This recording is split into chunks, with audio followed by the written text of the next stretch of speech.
Thank you so much for joining us. For those that don't know me, I am Lydia Allen, and I am a program manager at MVFS.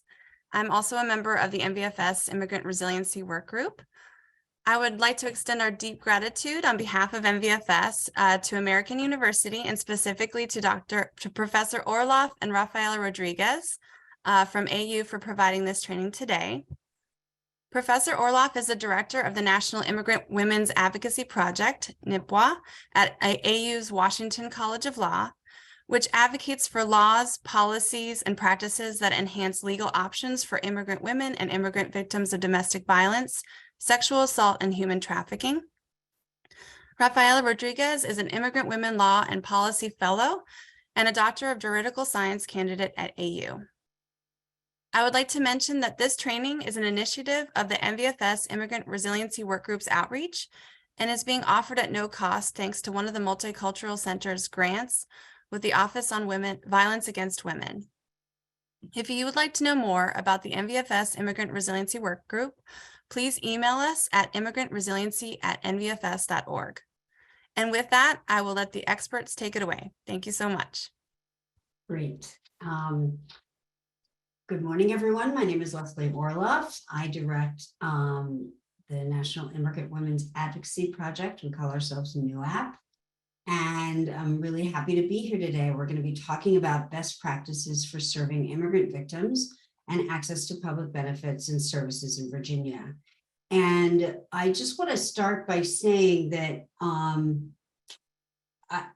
I'm really happy to be here because it's really important. What we find is that many times we're working with immigrants in our communities, and what happens is when people are survivors of crime, survivors of abuse, they have actually more access to more services and support than if we don't identify them as survivors. So we're going to talk about both the importance of working with clients and identifying them as survivors, and then show you how that identification enhances access to benefits and services for those immigrant survivors and their children.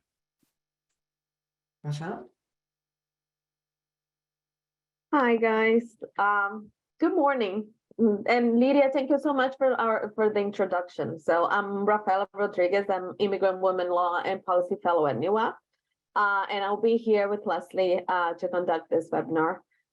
So Brianna already said we are going to use the chat for questions. Feel free to ask the questions throughout the webinar, and we are make sure to answer them during the webinar, but also we are going to save some minutes to answer some questions at the end of the webinar as well. And as we get started, I just wanted to say we are supported with a grant from the Office of Violence Against Women. And so, and there's I believe, a slide at the end with our grant number. Not, we'll provide one. Already, Rafa. So today, our learning objectives of this webinar is that we want you at the end of the webinar understand how filing for victim-related immigration immigration benefits enhance access to public benefits access. We also want you to know which publicly funded benefits and services are open to all immigrations, regardless of their immigration status. And we also are going to talk about our benefits. NUAP's public benefits map. We have developed a map with a list of public benefits in all 50 states and territory. And we are going to teach you how to navigate on this map to better serve your clients as well. So we are going to start here with a poll. We want to get to know who is on the webinar with us. So if you could check the box, you already can see there the poll. Please check the box that best describe you. Are you attorney, paralegal, social worker, child victim advocate?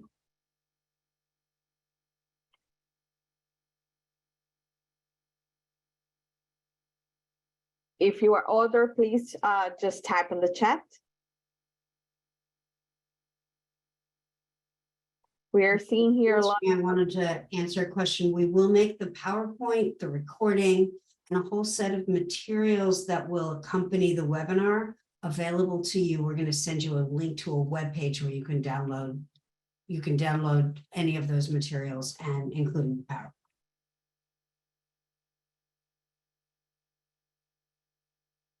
Okay, yeah, we have a lot of social workers, attorneys,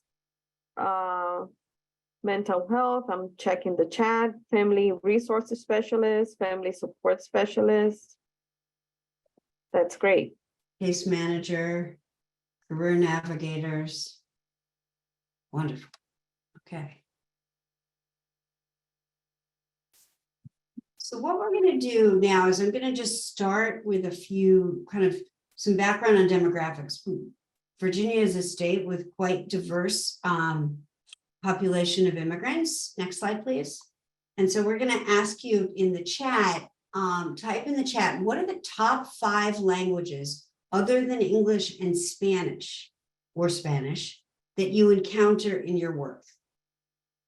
So what languages are you seeing other than English and Spanish? Arabic, Amharic, French, Farsi, Dari, Twi, Mongolian, Farsi. Swahili, Arabic. Let me see what else. I missed some. They went really fast at once. Great. Russian. Indigenous language from South America. Yep, exactly right. So, as I said, Virginia, next slide, please, is quite diverse when it comes to foreign-born population. It's a state in which 27% of the state's population are foreign-born. Of that group, 47% are naturalized citizens, 26% are lawful permanent residents, and then 27% are either have some kind of temporary status or are undocumented. A lot of what we're going to be talking today, because we're talking about benefits, most of what we're talking today is going to be will include lawful permanent residents, undocumented immigrants, and people with temporary status as well. Virginia's seen a 90% rise in the last two decades in in the size of its immigrant population, with about 28% entering after 2010, and 25% of the children in the state of Virginia have one or more immigrant parents. And in these mixed immigrant status families, 86% of these children are native born citizens. So you're going to have a lot of families where you have a child who is a US citizen in a family with a parent or parents or other siblings who are non-citizens. Next slide, please. So what you also see in terms of countries and regions of origin, and this is all census data. So when we're grouping like Africa, Europe, Middle East, sometimes they don't break it down by country and sometimes they do. So we use what we can get, but basically, so what's really interesting is if you look, you have a slightly larger Asian population in Virginia than Latin American,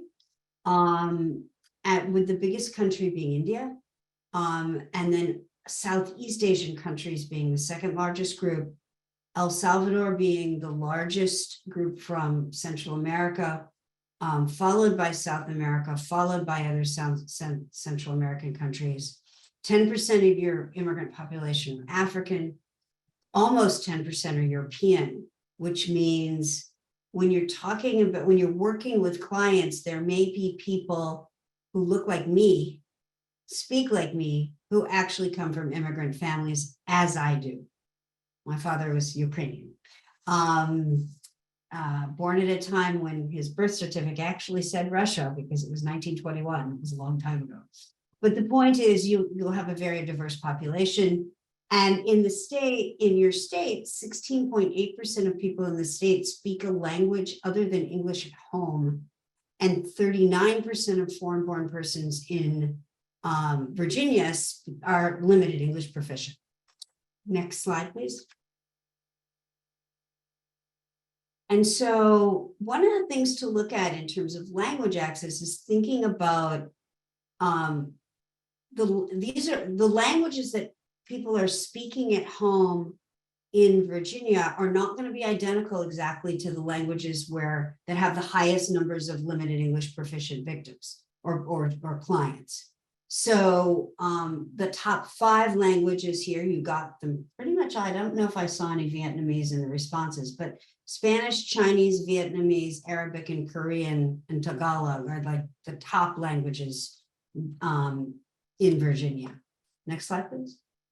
But when we look at limited English proficiency, you see there in a reverse order that Vietnamese, Korean, and Chinese have higher LEP levels than Spanish, followed with a significant number by Amharic, Somali, and Dari Persian. So you definitely got them, but just it's important to know in terms of being prepared to be able to provide language access to these communities. Next slide, please. Okay, so today we are gonna learn and we are gonna talk throughout this webinar how immigration status changed how much or how little an immigrant can access public benefits. And we want to go briefly through all the immigration reliefs that are available for victims and survivors in this country. So here we have, this is a very nice shield with the main immigration reliefs available for victims and survivors and children in the United States. First, we have VAWA. VAWA self-petition that is for domestic victims of domestic violence married to U.S. citizens and permanent residents. We also have U visas. U visas are also for victims of domestic violence, sexual assault, felonious assault, trafficking, and other serious crimes. We also have asylums for victims of persecutions, continued presence, which is also for victims of trafficking, T visas for victims of trafficking, and SIJ, which is the special immigrant juvenile status for victims of children, victims of abandonment, neglect, and abuse. So this, we are talking about immigration reliefs because these immigration reliefs, they can provide access to public benefits. And they also don't provide the same amount of public benefits. So for example, T visa here is the one who gives more access to public benefits for victims who have who are applicants of this visa or they already are recipients of the visa.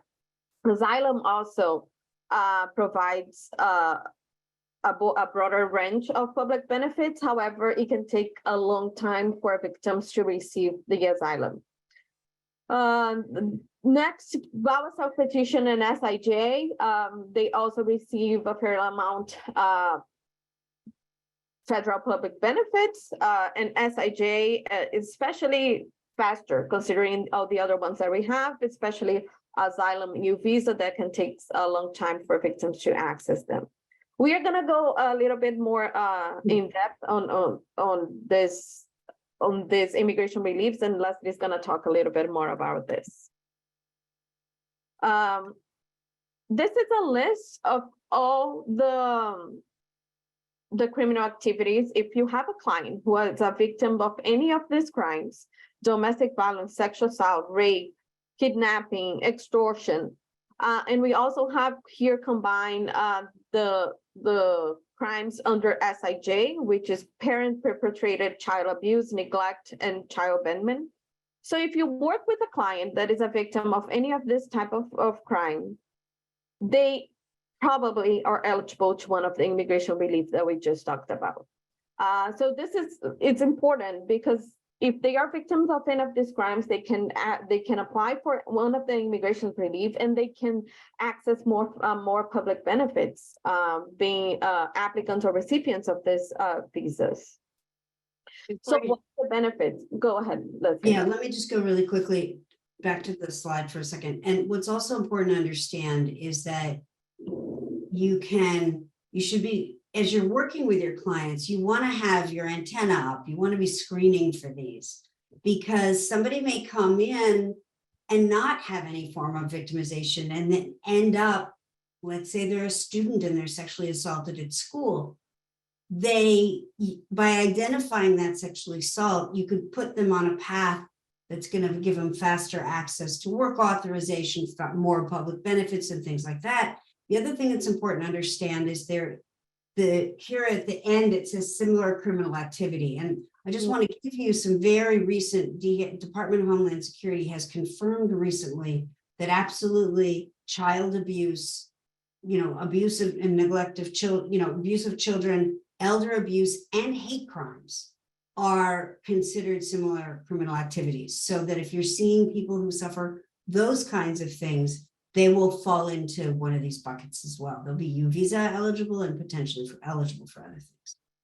Yeah, what Leslie said is important because you can probably you can probably have that client and you are like talking about something completely different than immigration reliefs, but you know that they are victims of domestic violence, for example, and they can apply for a U visa or a voucher petition, and depending on their situation. So what are the benefits for survivors to apply for this immigration reliefs? So first is protections from deportation from the point that they apply. They also have access to legal immigration status, the ability to get immigration relief for their children. So if they are victims, for example, applying for EU visas or voucher petition, they can also include their children in the petition. Financial independence from the perpetrator. They can have legal work authorization, 6 months to 5 years from filing. They can also issue driver's license, because it's not all the states that offer a state driver's license. So to have access to a federally recognized driver's license, they must have like legal status.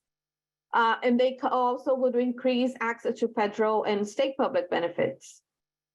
And they have also the protections on the viral confidentiality as well.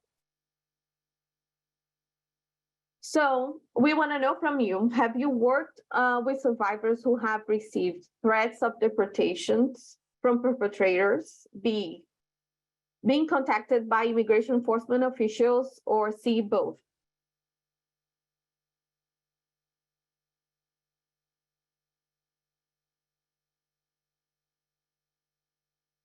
They're receiving here your answers. A lot of threats of deportation, but also a lot, both. The majority is like both. Right. Yeah, and we're seeing that, at least, I'm just trying to think of, it's about 44% of you have worked with a client where one or both of these things have happened. This is not at all surprising.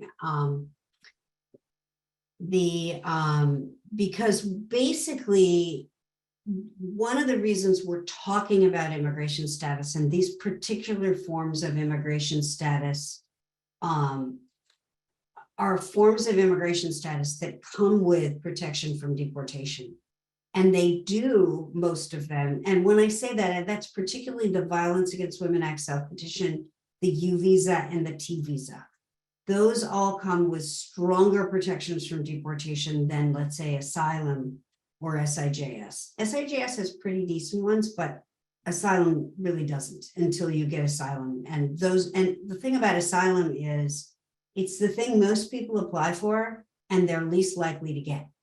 So the approval rates on asylum are much lower than any of these other forms of relief, where most of the crime victimization is happening in the United States. And we'll go over that a little bit. But the point here is that we're talking to you about identifying these kinds of relief because it can help protect victims from deportation, and particularly when you're talking about domestic violence victims, child abuse victims, human trafficking victims, sexual assault victims, the people that qualify for VAWA's, self-petitions, T's and U's, is that the sooner you identify them and they file, that's when the protection starts. They get registered into a system at the Department of Homeland Security that warns immigration enforcement officials that this is a victim and they're not supposed to go after them.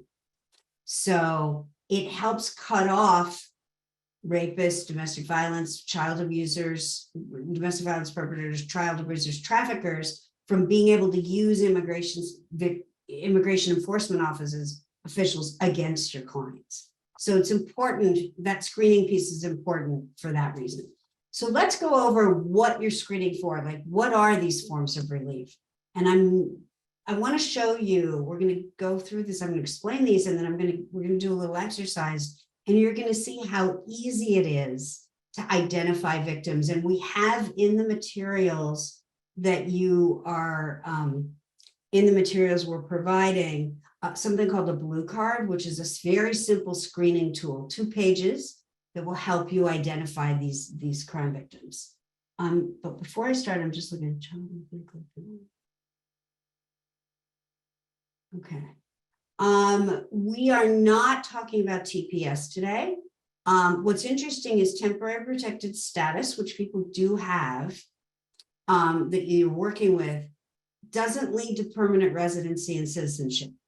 So even if you're working with somebody from TPS, you're going to want to recognize if they qualify for one of these forms of relief, because if they do, your TPS client can apply for a VAWA self-petition or a U visa and be in a position, or SIJS, and be in a position of having a path to citizenship and lawful permanent residency they wouldn't have otherwise. Same thing with student visas holders, religious workers, work visa holders.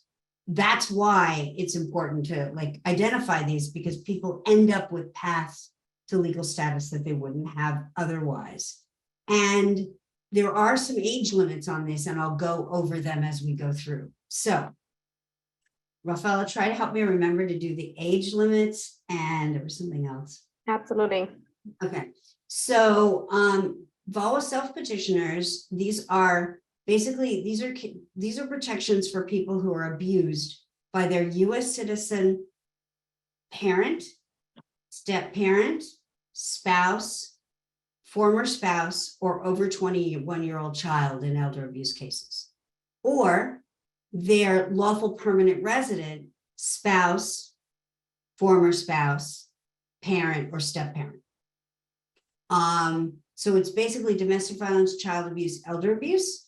And that's all you really need to know. They have to have been married or had a marital relationship or a parent-child relationship with a US citizen or lawful permanent resident abuser, and they qualify to VAWA self-petition. Next slide, please. I'm looking to change slides.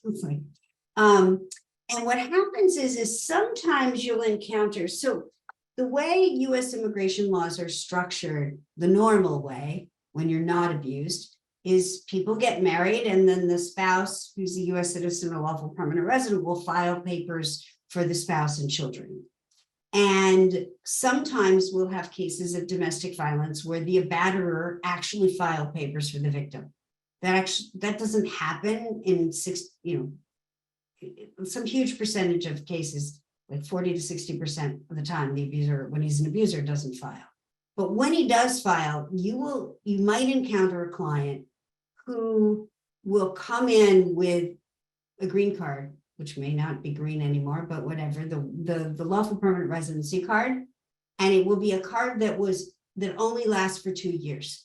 If you see that, you're looking at a case of somebody who's a battered spouse waiver and actually has a form of permanent residency already and will have more access to public benefits than others. So these, again, are the same groups of VAWA, as the VAWA self-petitions, people who are battered by their US citizen or lawful permanent resident spouses, former spouses, parents and step-parents, or adult citizen children, parents and step-parents.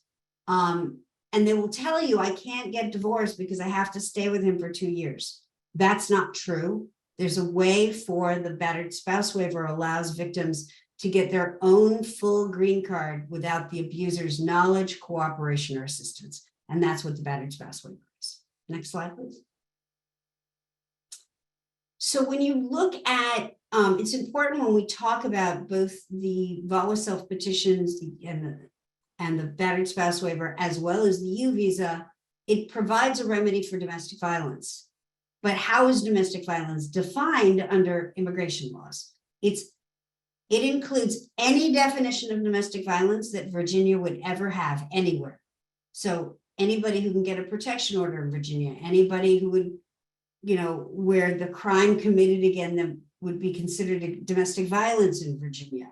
All the child abuse definitions in Virginia would apply. But what happens here is the definition under immigration law. So you could have somebody who maybe a crime, quote unquote, has not occurred, or maybe they wouldn't really be able to get a protection order in Virginia because they've suffered mostly emotional abuse of different kinds. This chart helps you identify the kinds of behaviors that are sufficient for immigration purposes, which include coercive control, depriving people of basic necessities, compelling people through force to engage in conduct against their will, but it also withholding medicine, other kinds of things, using children as tools, so that you will see as social workers that documenting for your clients can be super important. And we want you to know you don't have to wait. I was on the team, I actually led the team that drafted the Volasol petitions. And the discussions between the Democrats and the Republicans were, why do we, if they're married to US citizens and lawful or children of lawful permanent residents and US citizens, why do we have to wait for the first beating? And the answer is you don't. So you don't have to find the violence itself. You may see these kind of coercive controlling behaviors. And if any of you have ever had domestic violence training, the power and control will, everything on the power and control will is part of battering and extreme cruelty. So it's really important to be able to identify these. Next slide, please. Not only physical abuse, it's also emotional abuse and psychological abuse as well. Exactly. It's much closer to the international law definition of domestic violence. Next slide, please. So the next form of relief that you will see a lot of, given the, so let me ask a quick thing. If they raise their hands, do I see them someplace, Brianne? I don't know if I think Yes, you just have to pull up the participant list. Okay, let me do that because I'm going to ask you to raise your hand. So how many of you have worked with a child who was abused in the United States by a parent? Ever? We are receiving some hints. Yep, I'm seeing at least 5, 7, I'll give you a second more. Okay. Great. And okay, can we take that group down and we'll ask again, Brianne? Okay, so how many of you, raise your hand, if you've worked with a child who was abused, abandoned, or neglected abroad by a parent?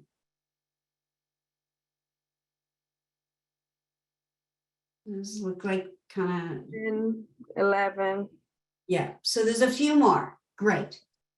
Okay, thanks for doing that. So basically, special immigrant juvenile status is available to any child where any child who was abused or abandoned or neglected, or it has a form of maltreatment that under Virginia law might otherwise be similar to abuse, abandonment, or neglect.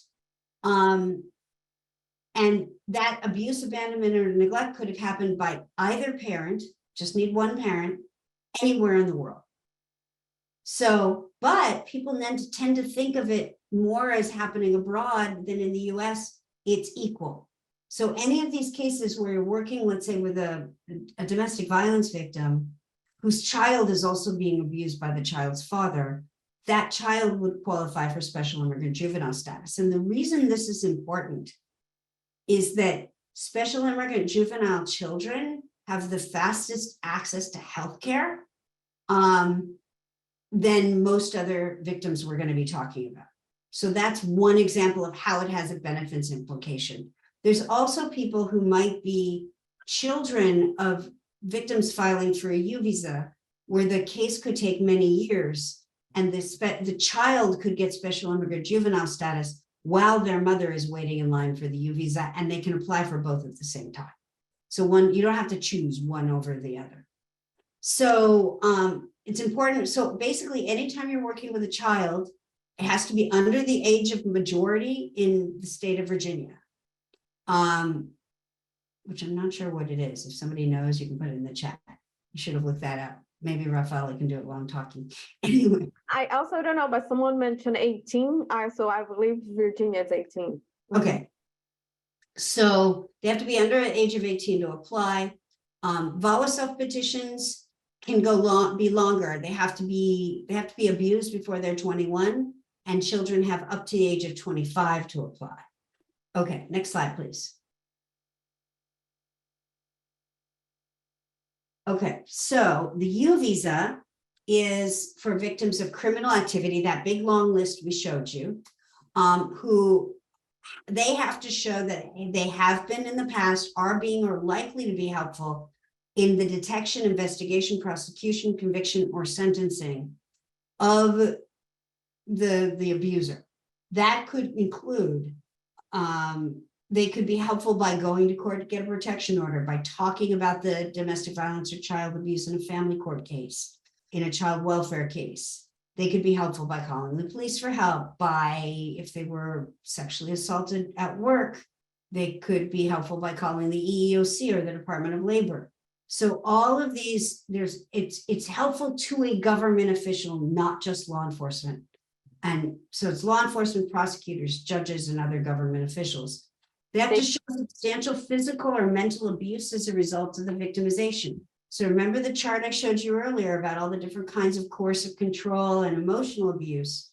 Here too, it's a way to, you can have suffered mental abuse, and that's again a role where social workers and the people that your agency can really help your clients document if they're eligible for U visas.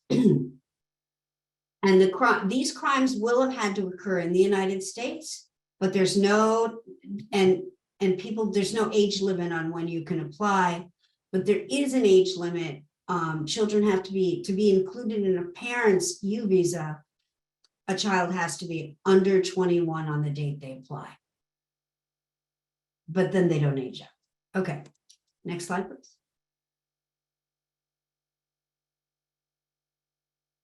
So the next form of relief is a T visa.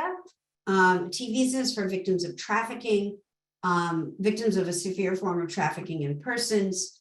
That includes sex trafficking and labor trafficking involving it. And for sex trafficking, if sex trafficking involves somebody under the age of 21, then all you have to do is show that there was sex trafficking and they were under the age of 21.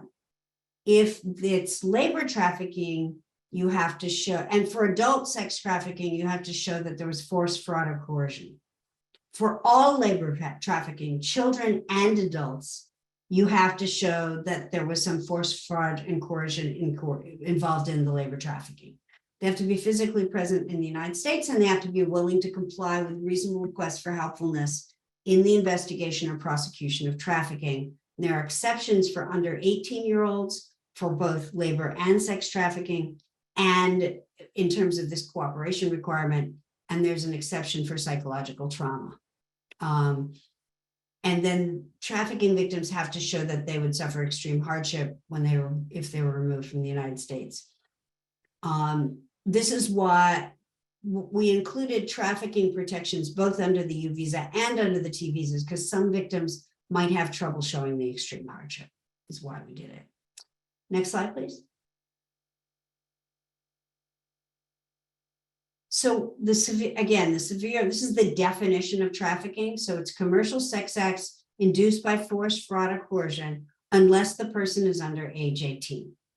And labor trafficking is the recruitment, harboring, transportation, provision, obtaining of a person for labor or services through the use of force, fraud, or coercion, and for the purpose of subjecting them to involuntary servitude, peonage, debt slavery, debt bondage, or slavery. Next slide. And what's really important here is that we don't think about this often, but some really recent research has found that there's a strong connection between families are involved in trafficking of children much more than you would anticipate. many 62% of sex trafficked children, their trafficker is a family member. And then 34% of sex trafficked children are sex trafficked by an intimate partner. So it's really important.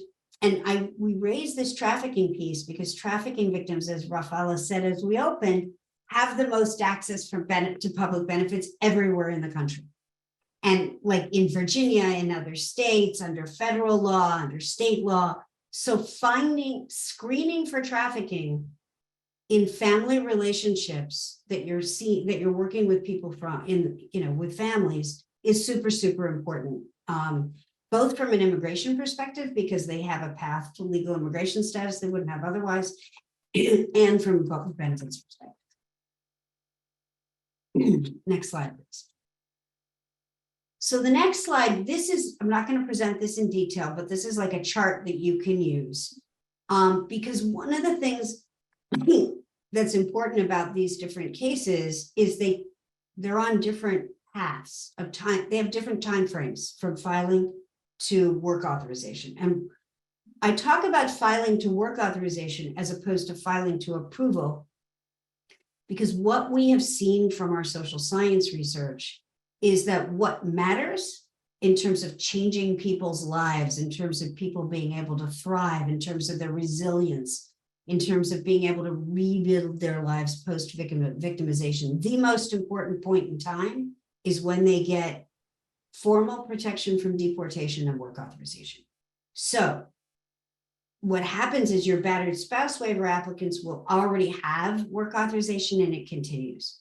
VAWA self-petitioners married to U.S. citizens or abused by U.S. citizen parents are the fastest, 4 months. SIJS children, 6 months. The approval of a T visa right now is taking 18 months. But if you look at VAWA U visas to this point, it's 4 to 5 years. Now that may come down dramatically in the next year or so. We're hoping. DHS just hired up a whole bunch of new staff, and they're creating a new unit to adjudicate this called the Heart Service Center. And so where they have created, but we'll see. So it's they in terms of if you're working with a client who has urgent, let's say, healthcare needs, which of these they choose, or like if you have a child that had like a mother with a child that has healthcare needs, and that child could qualify for SIJ, you want to get them filed for SIJ in addition to being included in mom's U visa or even VAWA self-petition, because their case will go faster. Okay, so now we're going to show you how easy it is to recognize this in the cases that you're working on.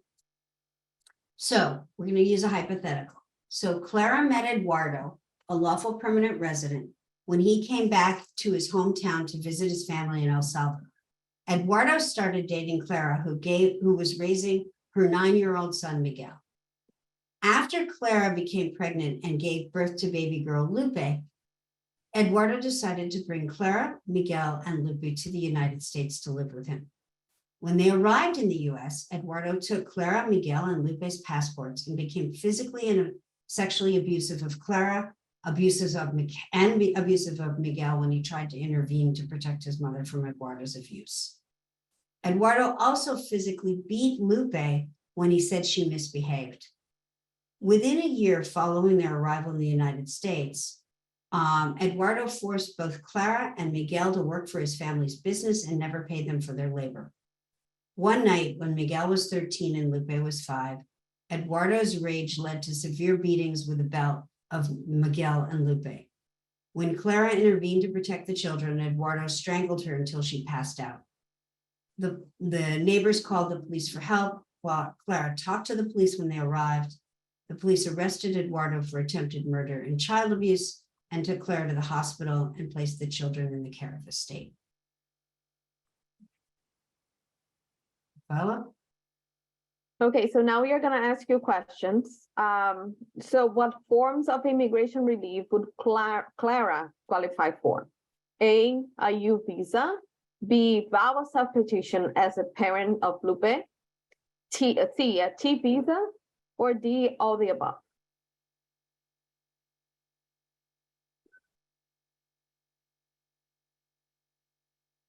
These are coming in a little slower, but coming. Go ahead and guess if you're not sure. It's okay.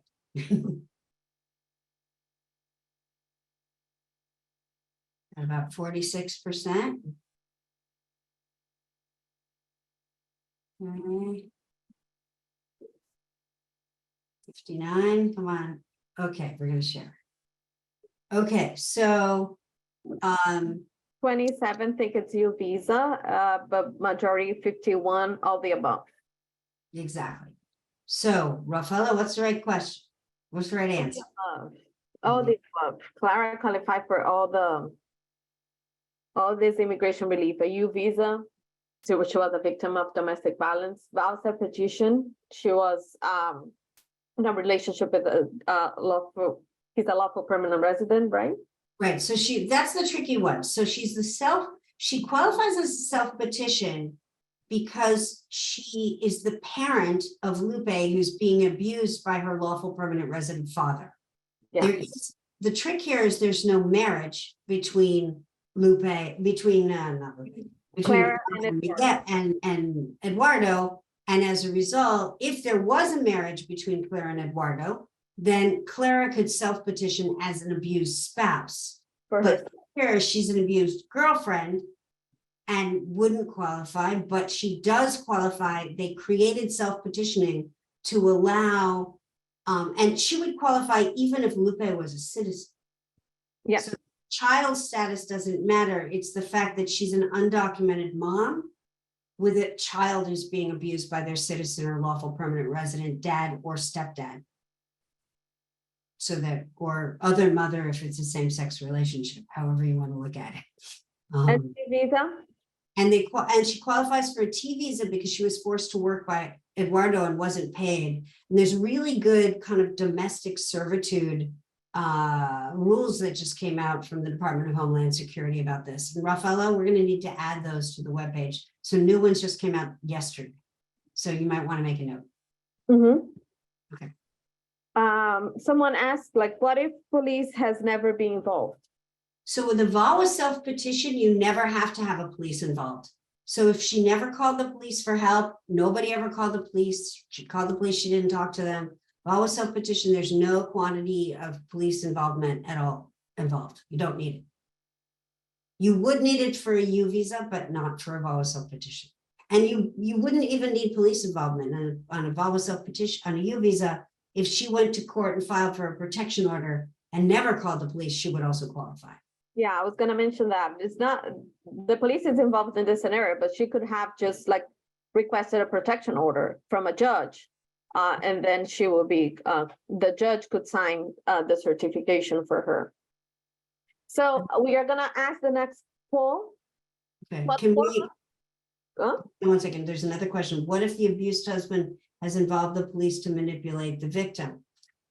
So the fact that a victim might have a criminal record or might have been called, the police might have been called against the victim, doesn't stop people from getting a VAWA self-petition or a U visa. It makes it a little bit more complex case, but the laws were written with an understanding that sometimes victims get manipulated or the police get manipulated, particularly where there are language barriers. Like where the only person who speaks English on the scene is the perpetrator. That comes up all the time, and it doesn't bar a victim from getting any of these forms of relief. It just means they need a little better legal representation to make sure they get it right. Over to you, Rafaela. And if they have more questions, they can also call us for technical assistance, and we can help you also go through this more complicated case. Exactly. So what forms of immigration relief would Lupe not qualify for? A, VAWA self-petition, B, a U visa, C, T visa, and D, SIJ. And this is the one she doesn't qualify for. Mhm.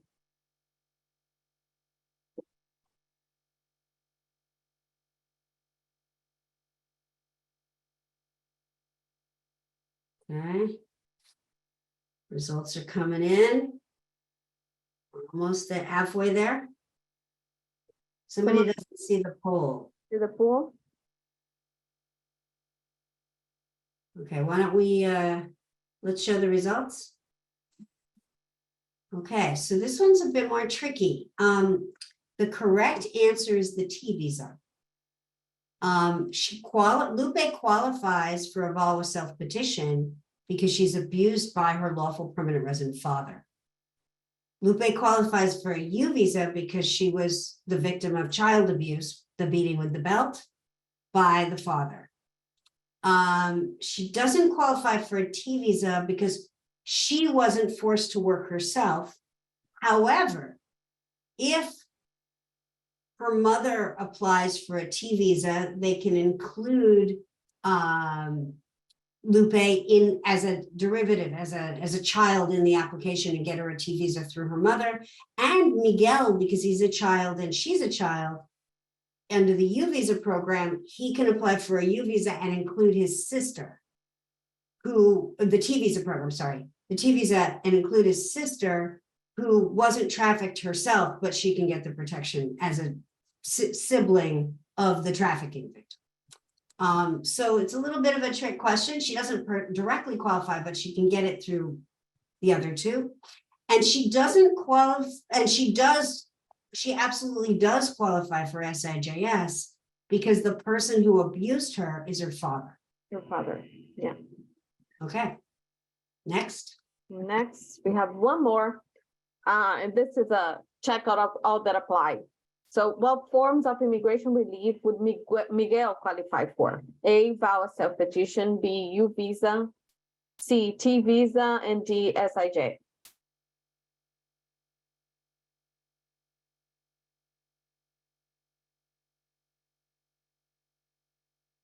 It's great. You guys have more boxes to click this time.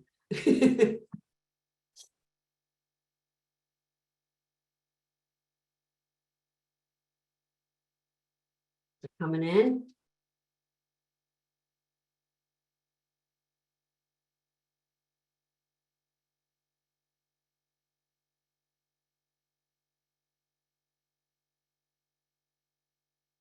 About 41%.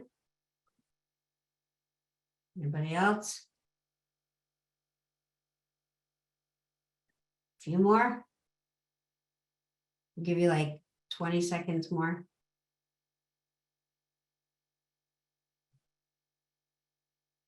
Great. Rafaela? So the correct answer is B and C. So look, I think Miguel, this is like the most complicated question, Leslie, of the because Miguel is a stepson of Eduardo. And so He was a stepson. he was. There's no marriage. That's what I said. Yeah. He was a stepson of Eduardo. So, but he suffered domestic violence from him. He was abused by his stepson, so he qualified for a U visa. He also was forced to work without pay, so he qualified for a T visa. Right. But he doesn't qualify for a SIJ because Eduardo was his step parent. So step parent is not enough for SIJ. It needs to be a violence perpetrated by a parent. Involve self-petition, he cannot also qualify because there's no marriage, right? Exactly. So this whole issue of step parent, so the issue really here is if Miguel was legally, if Eduardo was legally Miguel's step parent, meaning there was a marriage, you'd have a self-petition. But because he's basically the boyfriend of his mother, then you don't have a self-petition. But U visa, the relationship doesn't matter. So you can have a U visa. T visa is based on the trafficking, no need for a relationship. And SIJ, in SIJS, you have to be abused by the parent or an adoptive parent. Even if there was a marriage, a step parent would never qualify. The step parent, step child relationship would never qualify. The places where step parent, step child are covered are VAWA or T or U as well. It could also happen there in terms of including relatives, including stepchildren or step parents in the application. So when you need a family relation, it's actually on VAWA self-petition and SIJ. You need to have that family connection. On U visa and T visas, you don't need to have that family connection. Doesn't need to be a domestic violence between partner or parent. And T visa also, you don't need to have a family connection. Exactly. Okay. So now what we're gonna do, next slide, please, is I wanna, when I said earlier and why it's so important and for it identify these forms of relief as soon as possible, is that what happens is the sooner somebody's identified and the sooner they file the case, the faster they get access to work authorization and deferred action. And what we know from that is we see tremendous declines in immigration-related abuse, threats at child snatching, threats to, try to use immigration status against the victim in family court. We see victims much more willing to trust the police, report further crimes, help other victims in the community when they get to that stage in the application. Next slide, please. We also see that there is a 62% increase in willingness to get protection orders and seek custody and participate in investigations. All kinds of things happen, and then they also sleep better, their children do better in school. There's a 300% increase in their ability to get a job earning a living wage. I mean, all of these things come from getting work authorization and deferred action. So let's talk next about what the public benefits differences are between these kinds of relief using the hypo again. And this is kind of like an overview. We're like giving you, we're giving you where we're going to end up, and then we're going to dig into the details of all these different benefits programs with you. So in Virginia, if you're looking at TANF, cash assistance, if there's a T visa, basically only in the T visa case will victims directly get TANF in Virginia. Otherwise, VAWA self-petitioners have to wait 5 years after they file, and SIJ and U visa applicants have to wait till 5 years after they get lawful permanent residency. And you can see that's a long time. Those are really long wait times. So the difference between a T visa and a U visa is a 26-year wait to TANF in Virginia. Public housing is federal law, and there's no way, but so that VAWA self-petitioners, the moment they file, can get subsidized public housing, public and assisted housing. T visas, they have to wait until they get their case adjudicated or get a bona fide determination. That's taking like 18 months now. And then SIJ and U visas have to wait till lawful permanent residency. So that's 21 years or 1 to 3 years in the SIJ cases. We're running closer to 3 right now. FAFSA, education, post-secondary educational grants and loans, 3 months for VAWA, 18 months for Ts, 3 years for SIJ, 21 years for U. And then food stamps. Food stamps, there's a big difference between children and adults. So if they're trafficking victims, they get food stamps. Clara would get it and the kids would get it. Other than that, for the children, Miguel and Lupe, 3 months if they file VAWA self-petition. Other than that, they have to wait until lawful permanent residency. So it'd be 3 years and 21 years. And then it's 5 years longer for adults, because there's a 5-year bar for adults and none for children. So that's how it works. And that's why these immigration statuses matter, and that, you've had this training and the lawyers you work with might say, oh, this one's better. This kind of immigration relief is better than the other. And it might be, but if a victim has multiple choices, sometimes you want to go the extra effort to apply to document the trafficking and have the victim apply for the T visa because they get more access to public benefits. Rafaela, back to you.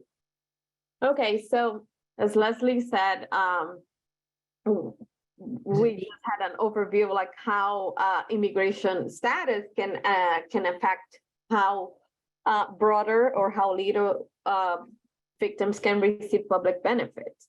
So the honestly the answer is like it's never easy when someone asks like what an immigrant can access of public benefits, because it depends a lot on the immigration status that they have, what type of application they have applied. But we are going to see throughout this webinar how immigrants can access public benefits depending on their immigration status. But right now we are going to focus on what is open to everyone. So we have a list of service and public benefits that are open to everyone in this country. So it's open to documented and undocumented immigrants. Everyone can access. So this is like the list with legal service, access to family courts, language access, police assistance, transitional housing and shelter. These are all services that are open to everyone regardless of their immigration status. So the U.S. Congress, they granted the Attorney General the authority to exempt certain programs from any restrictions on immigration access to service and benefits. So these are like in-kind service, meaning those that involve the provision of goods or service, but not a cash payment to a person or an individual. In addition, this service or goods must be provided at a community level. They are not based on individuals' incomes or resources, and they are necessary to protect life and safety. So everyone, regardless of income, so if they are very rich, they can access. If they are like victims of domestic violence, they can access. So it's regardless. So what the federal benefits that are available to all immigrants is elementary and secondary education, school lunch and breakfast, WIC, immunizations, testing and treatment of communicable diseases, and emergency Medicaid as well. So the in-kind service that are necessary to protect life and safety that are open to all immigrants also include child and adult protection service, violence and abuse prevention, victim assistance, soup kitchens, the community food banks, and shelter, as I mentioned, shelter and transitional housing as well. So this, like, immigrants cannot be prevented to access this service. And we know that sometimes they do. So, Go back to you, Leslie. okay. So, and then the other thing is they're entitled to legal services. So this is something so that victims of domestic violence, child abuse, elder abuse, sexual assault, human trafficking, and anything on that U visa list that we showed you in the very beginning, all those people are eligible for representation from a legal services funded agency, from an Office on Violence Against Women funded agency, from a faith-based organization. There are no immigrant restrictions on access to legal services for survivors at all. And then the representation is, and representation is available to victims for all kinds of things, whether or not the survivor plans to file for immigration relief. So they don't have to only get legal services in an immigration case. They could get a protection order. They could get help with housing. They could get help with public benefits, but if they're a survivor. And that it also includes a representation of children going to court, get them the orders they need from family court for SIJ cases. Next slide. So the next point is that the survivors of human trafficking, what happens is that they get access to public benefits in two ways, essentially.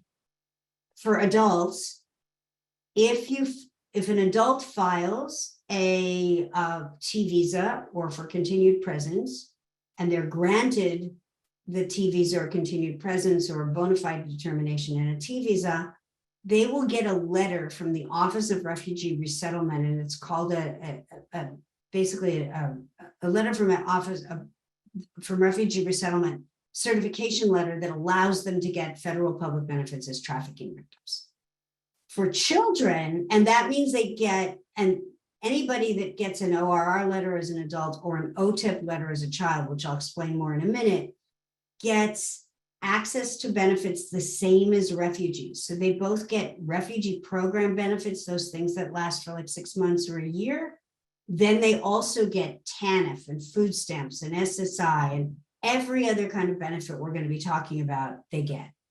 And children who get OTIP letters are assigned federal caseworkers who help them access benefits and services in a broad spectrum of supports. Next slide, please. So what this would mean is, because Miguel was trafficked, he would be eligible for, because of the labor trafficking by Eduardo, he would be eligible for an OTIP letter, an Office of Trafficking in Persons letter from HHS, which would basically give him access to public benefits like a refugee for life. So he would get it now, and he would have benefits and be receiving federal and state public benefits if he needed them, if he's income eligible, up through while his, let's say he only filed for, like, while his T visa application is being adjudicated. So that 3-year period where he would normally have to wait, he gets benefits that whole time. And that's for any child identified as a potential victim of human trafficking. You can file a letter you can file a request for assistance on behalf of the child with the OTIP office, and they will decide if they believe the child is a trafficking victim. And if they do, that child gets benefits, whether or not they ever file for any kind of immigration relief. So it's a really, really important point to make about identifying trafficking victims among the both labor and sex trafficking among the clients you're working. Yeah, and we just had a webinar with the people from the Office of Trafficking Person at the HHS. And they really encourage everyone to apply if they have a victim of the trafficking that they are working with, to apply for an OTIP letter. So let's do a true or false. Immigrants applying for benefits for their children can refuse to provide immigration or social security information about themselves. True or false?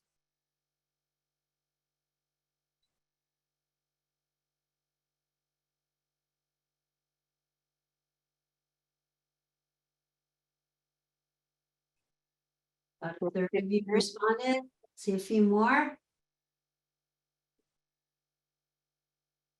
We hit the 50% mark. A couple more coming in. Okay, we're good. 81% said it's true, and 19% said it's false. It is true. Yeah, immigrants applying for benefits for their children can refuse to provide immigration or social security information about themselves. If they are applying for the children, they don't need to present their own information.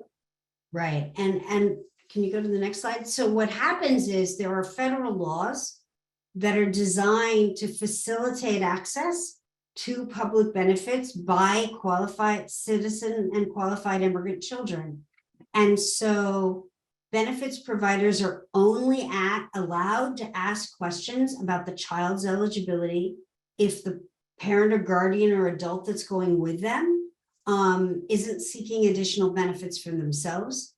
They can't ask any questions about the immigration status of somebody who's the parent or the guardian that's not applying for themselves, but the parent or guardian has to provide income information. So even if they're working under the table, they have to, like the income information, they have to give correct information about the household income.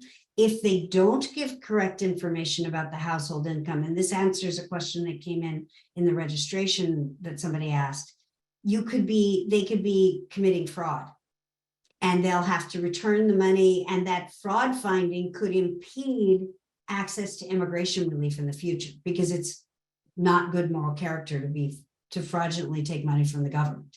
So it's really important We'll be talking about accompanying people in a little bit, about the importance of accompanying people in applying. But just understand, they can't ask SSN numbers, they can't ask immigration status, but they can ask about household income, and people have to answer honestly if it's an income-based program. Next slide. We have another poll, true or false. Receiving public benefits can harm an immigrant victim's ability to obtain legal immigration status.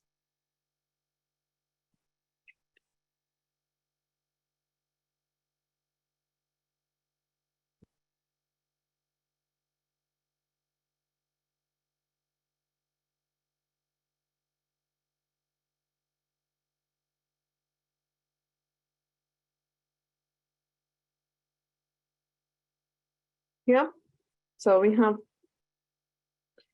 82% said it's false. Yeah, and it is false. Receiving public benefits would not harm an immigrant victim's ability to obtain legal immigration status. And now we are going to talk about we received a lot of questions from you on the registration about public charge. And we are going to talk about a little bit about this. So public charge is a ground of inadmissibility that refers to barring a foreign national from obtaining lawful permanent resident status. And if he or she is likely to become a public charge, which means primarily dependent on government substances. So public charge, we have a list of exemptions on this this current rule of public charge, and we have a list of exemptions from public charge. And all this immigration status, they are exempt from public charge. So if they receive any type of federal public benefits, it will not affect their application for lawful permanent residency. So we have vows of petitioners, vow of suspension of deportation, better spouse waiver that we talked about in the beginning, U visa, T visa, refugees, asylees, SIJs, they are all exempted from public charge. So I think one of the easiest way to think about this is that if you have a victim, and if you have someone that has applied for one of these immigration reliefs, you probably don't need to worry about public charge because they are exempted from that. And this is, again, one of the reasons why screening and identification of victims within your client caseload is really important, because it means they don't have to worry about public charge at all, ever. Yeah. If the path they're taking to legal status is based on victimization. Yeah. So, and on the application, USCIS will review the citizen age, the non-citizen age, health, family status, financial status. They will review the form I-864, the updated support, and whether the person themselves and not a family member received or are receiving SSI, TANF, or state or local income assistance, general assistance, or long-term institutionalization at the government expense. So these are the only types of federal public benefits that will impact a public charge determination. All the other public benefits, food stamps, nutritional assistance, CHIP, Medicaid, and even Section 8 housing, they do not affect public charge. This is like the old rule, the old public administration rule.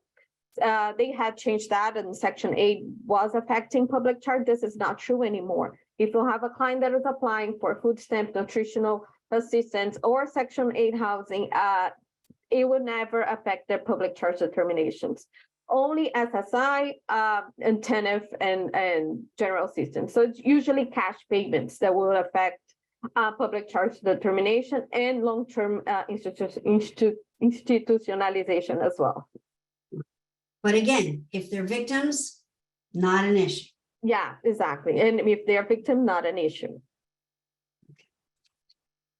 So access to healthcare, you are gonna type on the chat, where can immigrant survivors receive healthcare that is subsidized without regard to immigration status?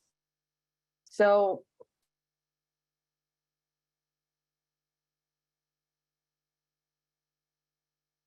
Oh, you okay. take your Federally qualified health services. Can we define long-term institutional care? Yes, nursing homes. Basically, somebody who's institutionalized in a nursing home for a long period of time would be a good example. Yeah, I also just read frequent a fact sheet from the ILC about public charge, where they talk a lot about institutional care and what is the definition, the government definition of institutional care. I'm gonna put on the webpage for you that you also can access that. So yes, federally qualified health centers is actually any other places where they might get healthcare that you know of in Virginia, anybody? Chat and type In in the the chat? Free clinics? next. Yeah. Yep. Any other place? Okay. So, Community. yes, emergency medicated hospitals, great. Community health centers, wonderful. Okay, let's go to the next slide. So I'm going to give you now talking about an overview of healthcare access, and we're talking right now about healthcare to anybody without regard to immigration status. We're not even at the point yet where we're getting to subsidize healthcare beyond that. So emergency Medicaid for a patient's health, a serious condition, and bodily impairment or function, where a dysfunction of a bodily organ can happen. This was including COVID-19 treatment and testing. What do you think is the most common reason undocumented clients of yours will get emergency Medicaid for what? Can you put it in the chat? Delivery of a child, exactly right. It is childbirth, not pregnancy, it's childbirth. Emergency Medicaid covers childbirth, that's correct. Next slide, please. And that the types of, you've got them, this is a list of the kinds of clinics, basically health clinics are available. COVID treatment was available without regard to immigration status. So how do you find, next slide, where somebody can get treatment from a migrant or public health clinic or mental health clinic, et cetera? You can go to the HHS website. These are the links. Put in your client zip code and it'll tell you what the programs are in her area. We also have in the materials we're providing you state-funded program information on state-funded programs, particularly post-assault healthcare funded by VOCA in Virginia and in the neighboring states if that becomes an issue. Next slide, please. So when you go to the HHS website, there's actually two places to find essentially free healthcare. One is through the federally funded health centers. It's Find a Health Center. The other is there may be Hill-Burton obligated hospitals and facilities. So this goes beyond emergency Medicaid. There are certain hospitals that receive a particular type of federal funding that have to provide care to people who are indigent. And so there may be those programs in your community as well. And to give you a sense, next slide, of the kinds of material, like the kinds of treatment you can get. Somebody had mentioned a mental health clinic. So basically federally qualified health centers provide all of these different kinds. They provide kinds of treatment. And what's really great is they provide them that you can get for free for low income people, uninsured people at no cost. But then later on, if they file a VAWA self-petition and become a qualified immigrant, where they qualify for state subsidies for healthcare, you can continue getting healthcare at the clinic on a sliding scale pay as you go, your insurance pays rate, and they do both. So they don't have to change their doctors if they start with a clinic. So it's important. They can change, but they don't have to. But these are all the kinds of services provided by a health center. Okay, so now we are going to talk about access to shelter, transitional housing, and permanent housing. So a poll really quickly.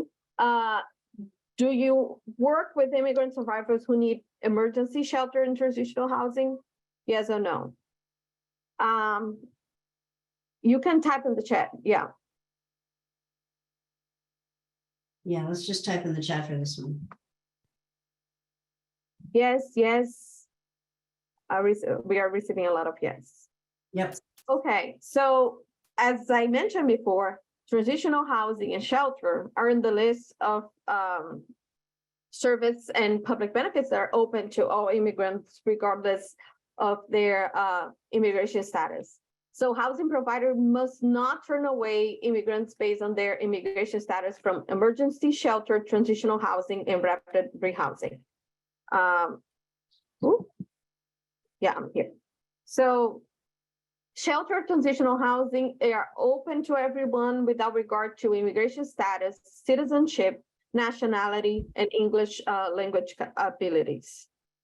However, we have conducted a research a few years ago that is still like immigrants are being turned away from shelters and transitional housing.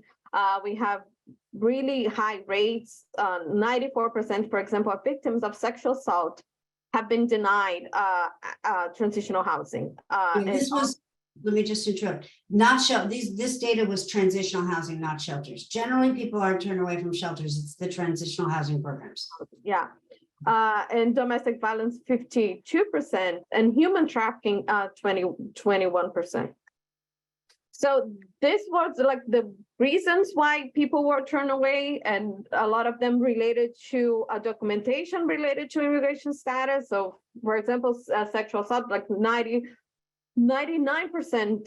was turned away due to lack of documentation related to immigration status. And this is some of the documentation that was required. And this is not allowed, like domestic transitional housing must be allowed access to all immigration. So the benefits available to all immigration, they are including shelter, housing assistance, victim service, and for all victims of domestic violence, sexual assault, stalking, dating violence, human trafficking, child abuse, and other type of abuse. They are also available for homeless and runaway or homeless youth and abandonment children.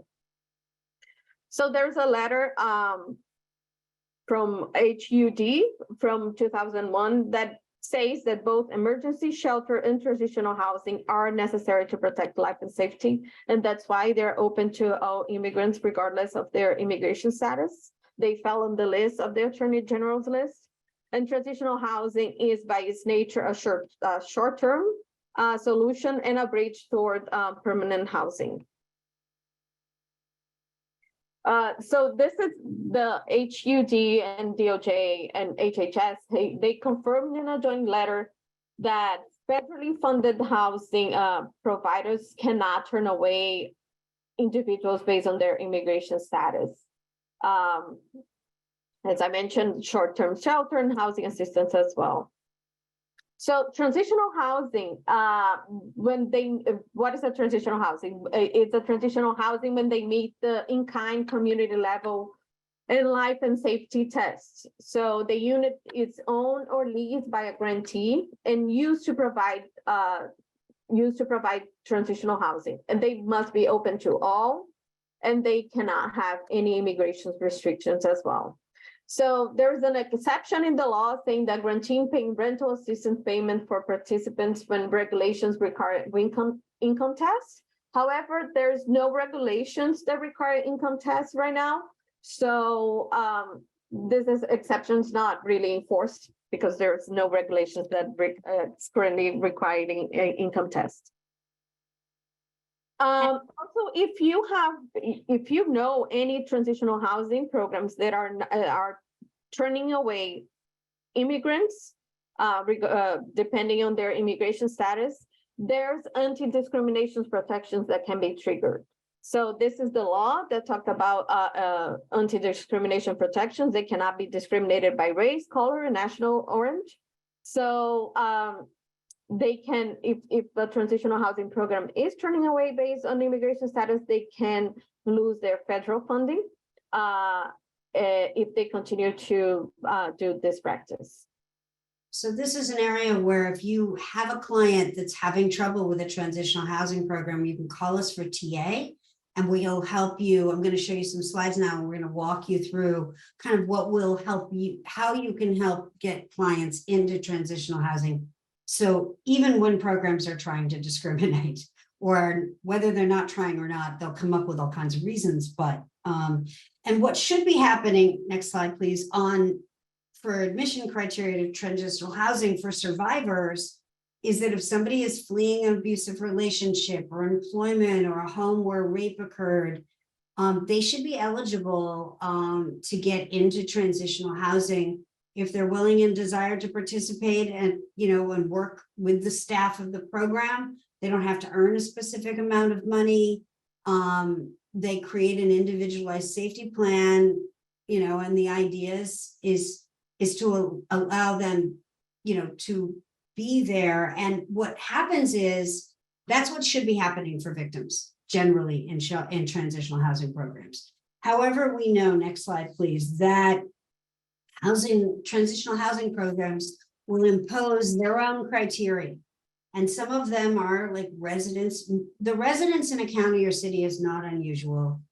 Homelessness or risk of homelessness is not unusual. This employment self-sufficiency criteria shouldn't be required, but many immigrants that you'll be working with will be able to prove this. And so rather than fight about that they're discriminating and they shouldn't be requiring that they're employed or be, there's lots of ways to show evidence of self-sufficiency. So we've given you in the next several slides, I'm not going to go over in detail now, but we've given you these checklists that you can use, and we have a whole brochure available that's in our materials that talks about how you can get an immigrant victim into transitional housing when they're trying to turn them away for discriminatory reasons by actually showing that they qualify. And I'll give you the slides now. So you can prove residency in creative ways, and these are checklists that you can use. Next slide. There's examples of evidence of homelessness that you can use to prove for an immigrant survivor. Next slide. Here's the interesting one. So self-sufficiency, evidence of employment. You might have a client who has you might encourage your client to get a tax ID number. They'd have an ITIN and be able to show income that way. Sometimes you can get what I did in protection order cases all the time, or like child support cases, is I would get an employer statement. There's a statement from the court that the employer can fill out. You get a letter from an employer that you say, you attach a photo of your client saying this person is working here. There's all kinds of creative ways to document the fact that they're earning income or they're taking steps towards employment. They're filing for an immigration case. They're taking ESL classes. All of these things are ways to qualify for self-sufficiency. Back to you, Rafaela. Okay, so now we are gonna go through the specific benefits. But first, we are gonna talk about the group that can access the most number of public benefits. So as we spoke, like benefits access, they can expand based on the immigration status. And there's a group of immigrants called qualified immigrants, but this is the group that can access the most numbers of public benefits. Who are the qualified immigrants? The qualified immigrants are the ones that we are being talking this whole webinar. So lawful permanent residents, that includes U visa and SIJ, refugees, exiles, VAWA self-petitioners, trafficking victims, based on continued presence or the T visas, are qualified immigrants. The ones who generally the ones who receive federal benefits based, and they have some variation by states, is asylum applicants, DACA recipients, EU visa applicants and recipients, work and student visa holders, and undocumented. And these are the ones that are not generally available. Yeah, they are not generally benefits, and they have some variations by state. So qualified immigrants, they can access some federal public benefits. And what benefits they can access, it depends on their immigration status, when they enter in the United States, and whether they meet some requirement for some programs. And some programs have higher requirements, and what benefits are offered by state as well. It depends on that. So, for example, when they enter in the United States, you have the 5-year bar, depending when you enter in the United States. So this also can influence it. So, we are talking here about federal benefits. So the only programs that have immigration restrictions are those that are categorized as federal public benefits, state public benefits, or federal means tested public benefits. And to be considered a federal public benefits on any of these trees, you must have like a cash payment made directly to individual households or family eligibility unit. If this is not a payment made directly to an individual household or family eligibility unit, they are probably not a federal public benefits or state public benefits. Which means they probably do not have high restrictions for immigrants to access them. Yeah, and so can I give an example here? So for example, for those of you that are receiving, let's say, money, your agency receives money from the stop administrator in Virginia. So you receive OVW money from stop and it goes to your agency. That federal money going to your agency is not a federal public benefit, and there are no restrictions on it because that money is going to your agency. It's not going to your client directly. Yeah. It's not cash to your client. That's how you think about it. Yeah, same thing with, for example, we just talked about shelter and transitional housing. A lot of these transitional housing programs are receiving money from the federal government. However, the organization is receiving the money and not the individual or that family is receiving the money from that program. So then they can access the program because it's not considered a federal public benefit. So what is the examples of federal public benefits? Grants, contracts, loans, and driver's license are considered federal public benefits. Also considered federal funded benefits are retirement, welfare, health, disability, post-secondary educations, public or assisted housing, food assistance, and unemployment insurance, for example, are also considered federal public benefits. So who are the qualified immigrants? As we mentioned, is the list that we are discussing and a few more.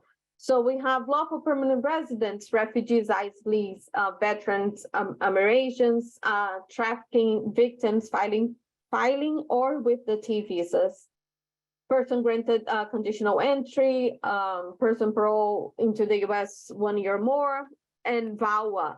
It's also VAWA self-petitioners are also considered qualified immigrants. This is a list of federal public benefits that are in the community that are open to all qualified immigrants. So these ones that we are discussing, not to all immigrants, but are open to all qualified immigrants. This is a partial list. All this list is on our public benefits map that we are going to discuss very soon. Back to you, Leslie. Okay, before I go, we got a question. So if agency receives federal money and a client has expired immigration documents, can our agency assist with temporary housing? Yes.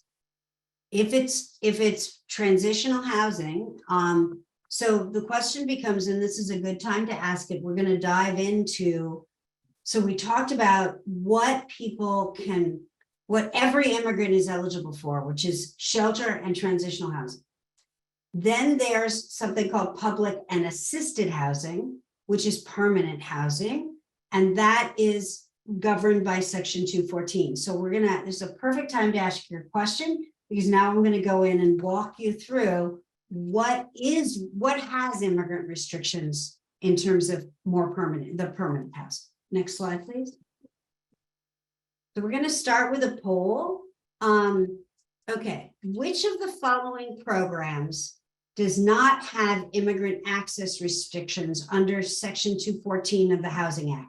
So section 214 of the Housing Act, and there's only one answer. Section 214 of the Housing Act is the Housing Act that imposes immigration restrictions on certain forms of housing. So of this list of 5, you've got public housing, Section 8 vouchers, project-based Section 8, low-income housing tax credit, and then Section 514 and 516 of the labor housing programs. One of these programs does not have restrictions. Which one do you think it is?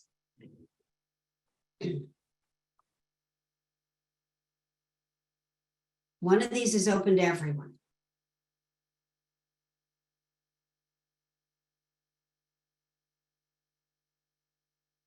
Okay, we got about 40% of you. The answers are very divided. Mhm. Yeah, the answer's very divided. It's okay. Great. So this is excellent. 24% of you got it right. So the answer is low-income housing tax credits. So remember how before, like I was showing you the website, like you could go on a website at HHS and you could look up where you can find free healthcare.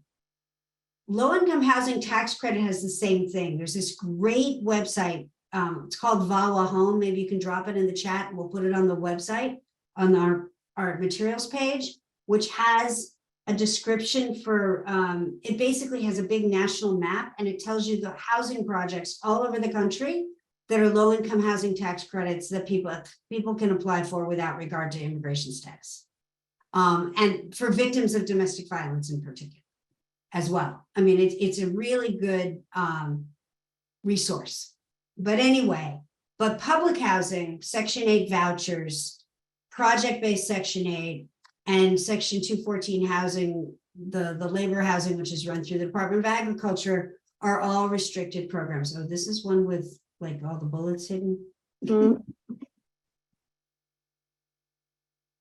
I'll wait until those. So the programs that are restricted by HUD, this is a full list. So if somebody is applying for one of these housing programs, so the biggest ones you're going to run into are the Section 8 housing, the housing vouchers, and public housing.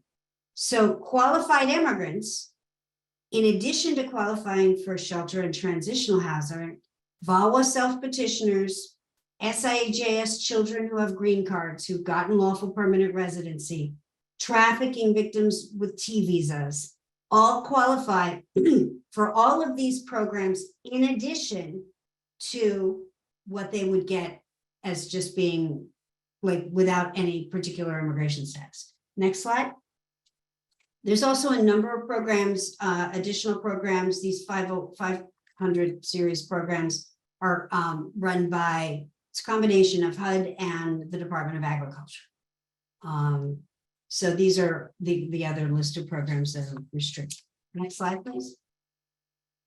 And again, they'll be in the materials. Do we have okay, maybe Rafael, you can figure out the question when I present, you can ask. Okay, so the next poll we have is where are we? Which of the following immigrants are not eligible for public and assisted housing? So one, it's a single choice. Are we talking about lawful permanent residents, refugees and asylees, VAWA self-petitioners, U visa recipients and applicants, bona fide Ts, or continued presence? So one of these groups is not eligible for public and assisted housing, which was that list we just showed you. Give you a few minutes to check while I read this question.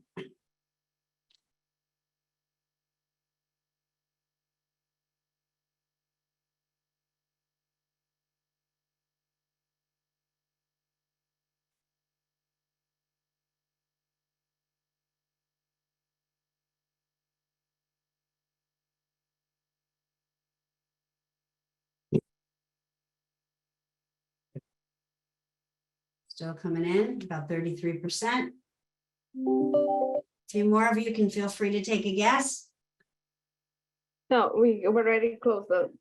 Oh, you closed. Okay. So the correct answer is U visas. So lawful permanent residents, refugees and asylees are eligible, VAWA self-petitions are eligible, T visas are eligible, and continued presence are eligible, but not U visas.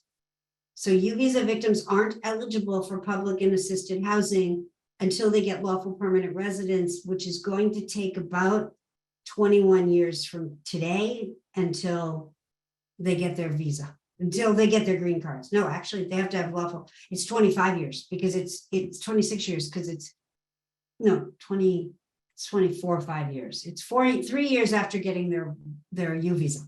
So 24 years is what it's running right now. Great. We share the results. Okay.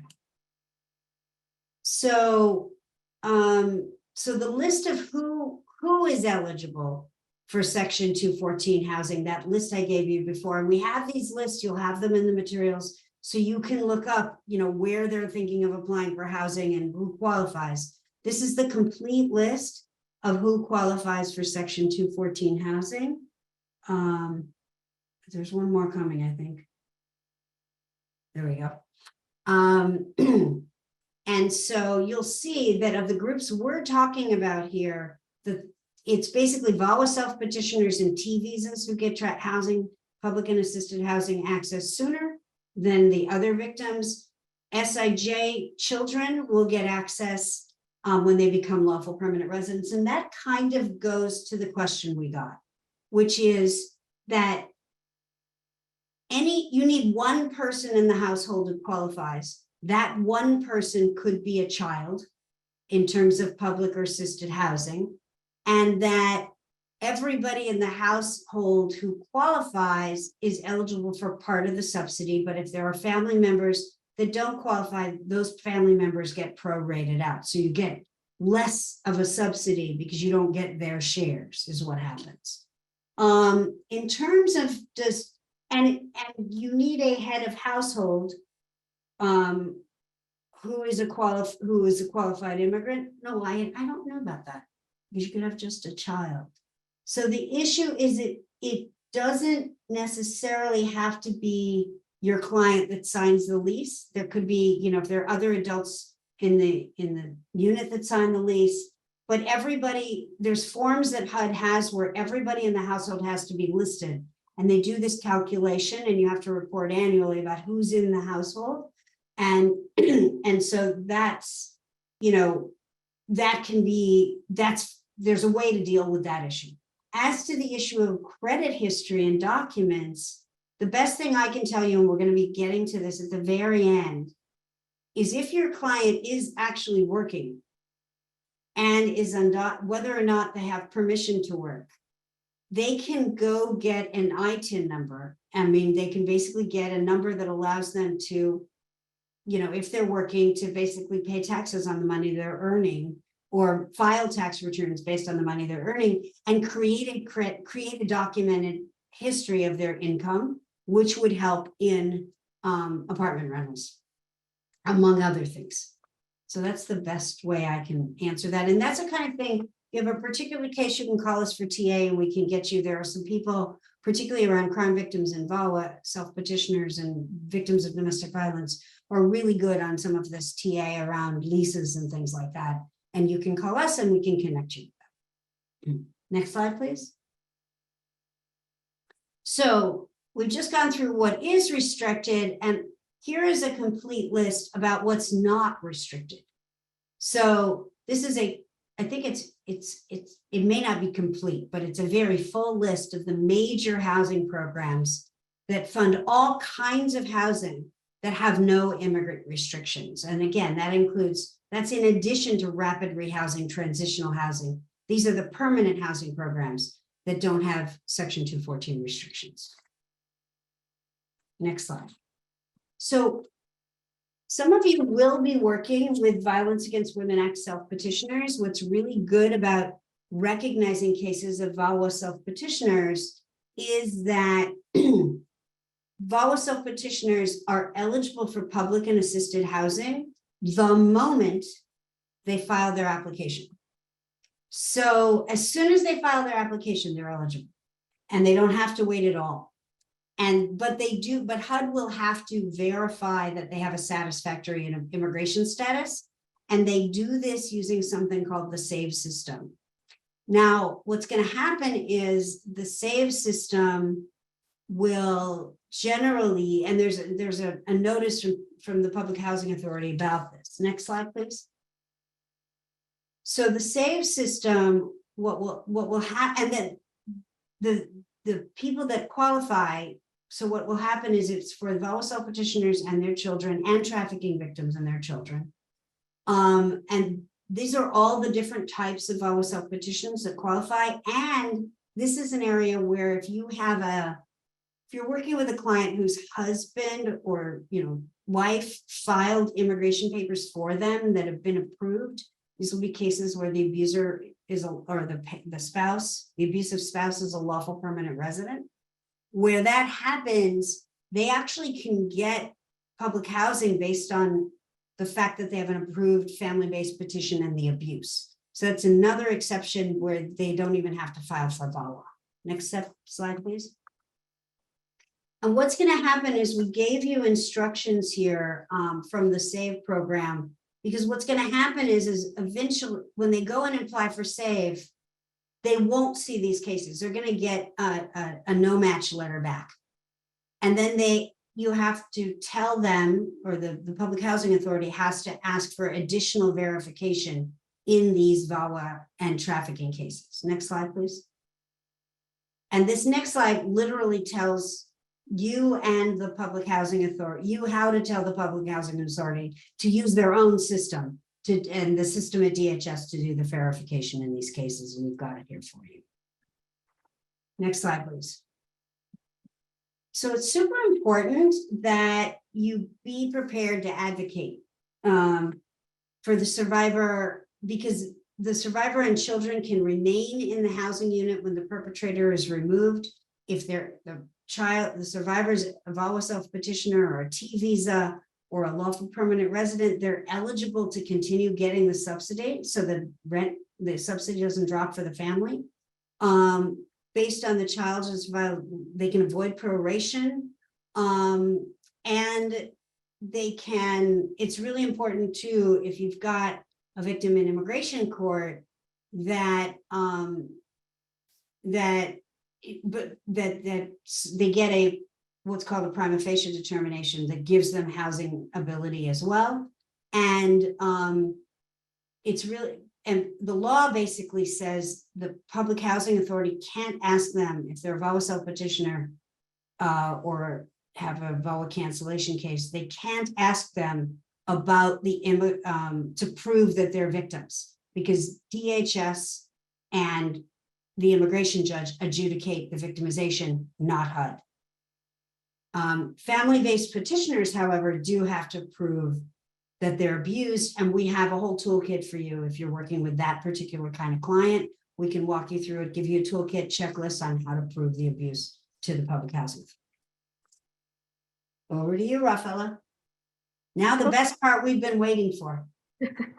So now we are gonna dive in our public benefits map. So NEWAP has developed a public benefits map in the last 3 years, 5 years. So we have been discussing a few public benefits, housing, transitional housing, all this list of TANF, SNAP, all these public benefits are in our benefits map. So we have on the website a guide to the public benefits map. I'm gonna go through and navigate the map with you so you can learn, but you can always go back to the guide that we have in our website to see how you can access the public benefits map. So first you go to the link that we have. We are gonna give the link to you. You are gonna select the state where you wanna see the public benefits information. And when we open the page, you're gonna have 3 resources: the screening chart, the full public benefits chart, and the demographics. So I'm gonna talk a little bit more about that later. And then you are gonna go and select the benefits map that you want and what type of immigration status your client has or is going to apply for, to see what is if he's eligible or not. And this is what is going to show up to you. It's going to show up like a table, a spreadsheet that there we have all the public benefits that it's available on our map by immigration status and their eligibility.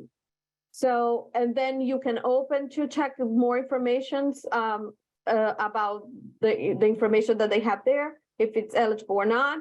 And I'm going to show you that live. So this is the list of all the public benefits that we have in our map. We have TANF, childcare, driver's license, emergency Medicaid, family medical leave, FEMA, food stamps, legal service, Medicaid, prenatal care, VOCA, WIC, and some others. So And I let's just want to make sure, Sure. VOCA is Victims of Crime Act funding, and WIC is Women and Infant Children Program. I want to make sure people knew what those acronyms were. okay, that went smooth. Are you seeing the public benefits? Oh, Yeah. yeah. I'm Okay. seeing- So this is New Apps Web Library. Here we have all our materials, tools, books, everything that you need. So you go here, I'm already on the page, but if you go to the front page and then you go here, public benefits, and then you click here, interactive public benefits map. And here we have the map of the United States. We have public benefits on all 50 states and territories. So we also have Guam, we also have American Samoa and all the other territories. We're gonna go here in Virginia. And then you just scroll down and here you have Virginia public benefits. So I said I was gonna explain all three materials that you have here. You have the screening charts, you have full public benefits chart, and we have Virginia demographics. The demographics are the ones that we spoke earlier. Leslie explained it to you earlier. If you want information about language, how many immigrants you have in your states, we have here on the demographics. So we have two different kinds of charts. One is the screening charts. The screening chart is where you have like the basic information. You want to know if your client is eligible or not. And this is what the screening chart is going to show to you. I'm going to put here, you can click here, view larger version. Loading. So here we can see it better.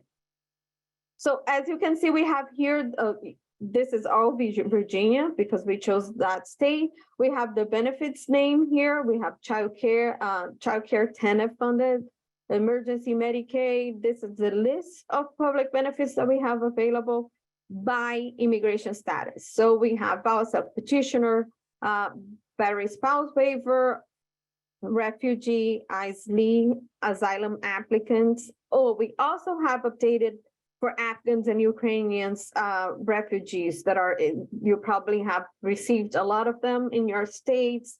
And we also have here what they are available. We have T visas bona fide, continued presence, deferred actions for children, special immigrant juvenile status, U visa bona fide, U visa applicants, and undocumented. So here's the list of immigration status that we have, and we can go. So you want to know information about like if your clients can access that type of benefits. So we can go here on, tell me one, Leslie, to go to check. So what do we have on self-petitioner? So go to, Petition, yeah. where's the Medicaid. Oop. Down, under legal services. Here. Yeah. So Yeah, good. when you click here, you click to expand the cell. So Medicaid for VAUSAP petitioner under Virginia is eligible with prima facie determinations with conditions. So now you know that they probably are eligible, but there are some conditions and you want to know which conditions are this. So as I said, like screening charts with this one, you have basic information. Like if you, for example, we have a lot of here, let's see, Well, FEMA. Would they say eligible or not eligible? Yeah, here, for example, we have FEMA restricted program, asylum applicants are not eligible. So this, you are not gonna dig deeper because it's not, they are not eligible. But you wanna know which conditions are this. So you go back here to the full public benefits chart. The full public benefits chart is a chart, it was the first one that we developed. And it's a chart that contains all the laws of public benefits by state. So you want to know where in the law says and which conditions are the law saying, and you go here to this chart. So we're going to go to Medicaid, which is like a couple pages down. Okay. full scope Medicaid. After child, next one. There, full scope Medicaid. You just have. It's here. Yeah. Okay, so you want to know the conditions, and the condition is eligible with prima facie determination if arrived prior to August 22nd, 1996, and subjected to the 5-year bar for those who arrived on or after the 96. This is the so one of the important thing is like you are seeing the regular typewriting, and then you have the italic one.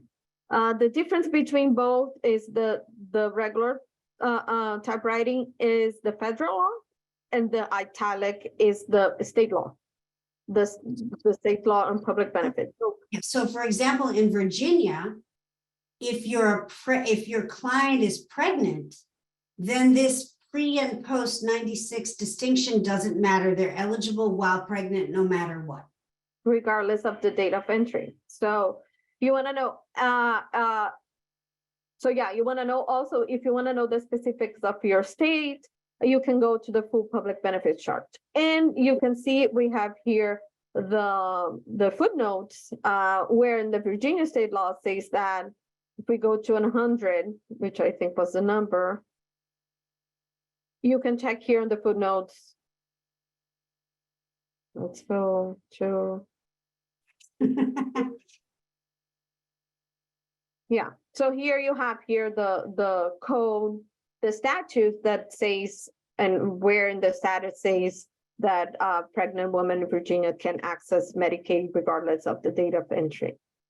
And you can click on the links and it takes you there. Yeah, you can click on the link and it will take you there. I'm not gonna do this right now. So yeah, this is like our full public benefits. You can go, you can just navigate. We are gonna give you the link to navigate. Wait, before you get out, oops, can you go back up and show them the screening chart as well? Not that screening, but the one up top. Sure. Not, yeah, there. This one. So the screening chart, we have the one that we call like the live table, the live air table. That is the one that I just showed it to you here. And we also have the screening chart on a PDF. And the reason that we made this is that if you want to print it out and have with you, and you can put it on your table. And if you want to check really quickly, if your client is available, if the public benefits is available for your client, you can just print it out. Another reason you can also use it on your computer is that we put links on this, on each benefit. So if you click on the link, for example, if you click here on the TANF, it goes to the state website that you can apply for TANF there. So all the links go. If one of these links doesn't work, please tell us. Sometimes they just like they change URLs and it got lost. So if one of them is not working, you please can tell us that. Do you want to say another thing, Leslie? No, I think, and these charts help you see comparatively who qualifies for what in your state kind of at a glance.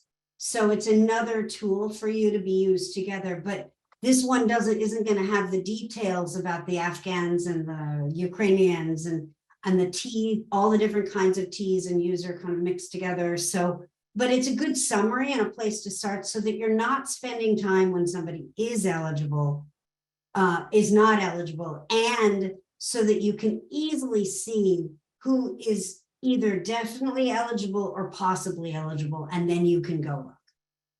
And the footnotes from the big chart, we can encourage you, like you can go down and download them and print out the documents or bring them with you to advocate for the for access for victims that you're working with. Yeah. Another thing that I want to say is that our public benefits map was full updated in 2022. So if you know that your state changed the law, changed the public benefits law, please email us and say like our state just updated that public benefits law on 10F or whatever, that we will update our state benefits to the current law. This one also, if you go back to the map for a second, just a little to the map itself. So it also allows you, let's say you have a client who's in Virginia and she's fleeing an abuser and you're trying to decide where she goes, and she's trying to decide, should she go to Maryland? Should she go to DC? Should she go to Delaware? Or, North Carolina, not so probably, but wherever, you can look up their laws too. So you can see how she might get more or less than she's getting in Virginia. Yeah. So let's go back here. You actually did that without having to shut down the PowerPoint project for PowerPoint. That's great. That was smoothly. So we made this public benefits map to help you and help all the professionals working with immigrant survivors. So we also want to highlight the importance of accompanying immigrants applying for public benefits. As you can see during this webinar, it can be very confusing. It can be very specific. So immigrant survivors definitely need your help as an advocate, as social service, to help them apply and get access to these public benefits. So accompaniment immigrants applicants help children survivors get what they are legally entitled to access, because as we said, it varies by state, varies by immigration status, varies by benefits program. You can also help undocumented parents and guardians file for benefits for their eligible citizens and immigrant children. And state welfare workers can also report the requirements. Well, and can you go back for a second? Yeah. So this is really important. So there's a federal law reporting requirement that when a state welfare worker knows that an individual who is deportable, meaning who's got an open order of deportation, walks in and tries to apply for benefits, they get reported to DHS for removal. So it's really important to be there to make sure they're not asking questions that your client is saying, I'm not applying for benefits. They don't even have to say they don't qualify. They're just saying they're not seeking benefits for themselves. They're not contesting that they are eligible. And so it's really important to be there to protect the family so that they're not saying things to a welfare worker that could cause problems. So you also can help, like we know that we have like widespread problems nationally, and you can help decrease this problem, because immigrants a lot of times are turned away at the door. They don't have language access. They are denied benefits for citizen children, and VAWA who are eligible for benefits are also being denied. And so when they have the accompaniment of an advocate to help them access this public benefits, we can a lot of times decrease this the access problem, this widespread problems. They sometimes also need witness and documentation of treatment by benefits workers, so it's important for you as an advocate to be there as well. So we are going to do a poll. What would you take with you to a public benefits agency with an immigrant survivor? A copy of the state federal benefits statute.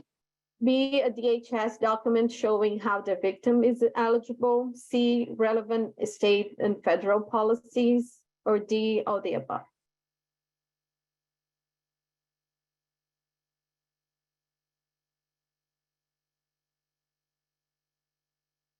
Yeah.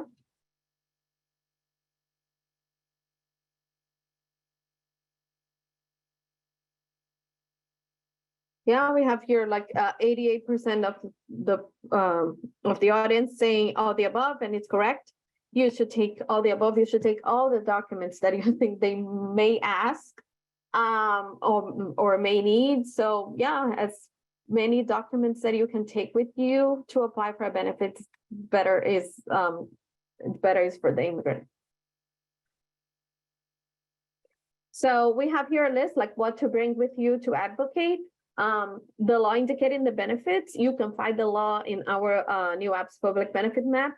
You can also check the benefits.gov. This is I think it's a new kind of new website from the government where you can check there. They don't like they have information, they have more benefits than we have in our public benefits map. However, they do not cover very well immigrants. So we go deep, and by immigration status, sometimes they just mention very broadly. Right. Can I explain something here? So anytime our map says that person is a qualified immigrant, on the public benefits map, on the benefits.gov, you can check they have eligible immigration status because they ask some vague immigration question. And if they qualify on our map, the answer is yes. That's the easiest way to think about it. Because it's if we say they qualify, you can answer yes when you're going through and using benefits.gov and see what else they qualify for. Yeah. And if they don't qualify on our map, you can answer no, and you can see what else they still qualify for, because there's other kinds of programs and services that both documented and undocumented people have access to that are available at benefits.gov. Yeah. You can also take with you documentation of income eligibility and documents from DHS if eligibility requires immigration status as well. So this is a suggestion for you to take with you to advocate for public benefits. Let's do another poll. Where other than the state benefits agency have you had to advocate with to ensure access to benefits for your client? And this is a check all that apply type of question. And as you're filling this out, the next section, the last section we're going to do of this webinar is we're going to look at Virginia public benefits eligibility specifically and go into a bit more detail on the various forms of state and federal public benefits and eligibility for them in Virginia. So that's just so you know where we're going next. And then we're going to end with some resources, and then we're going to conclude with some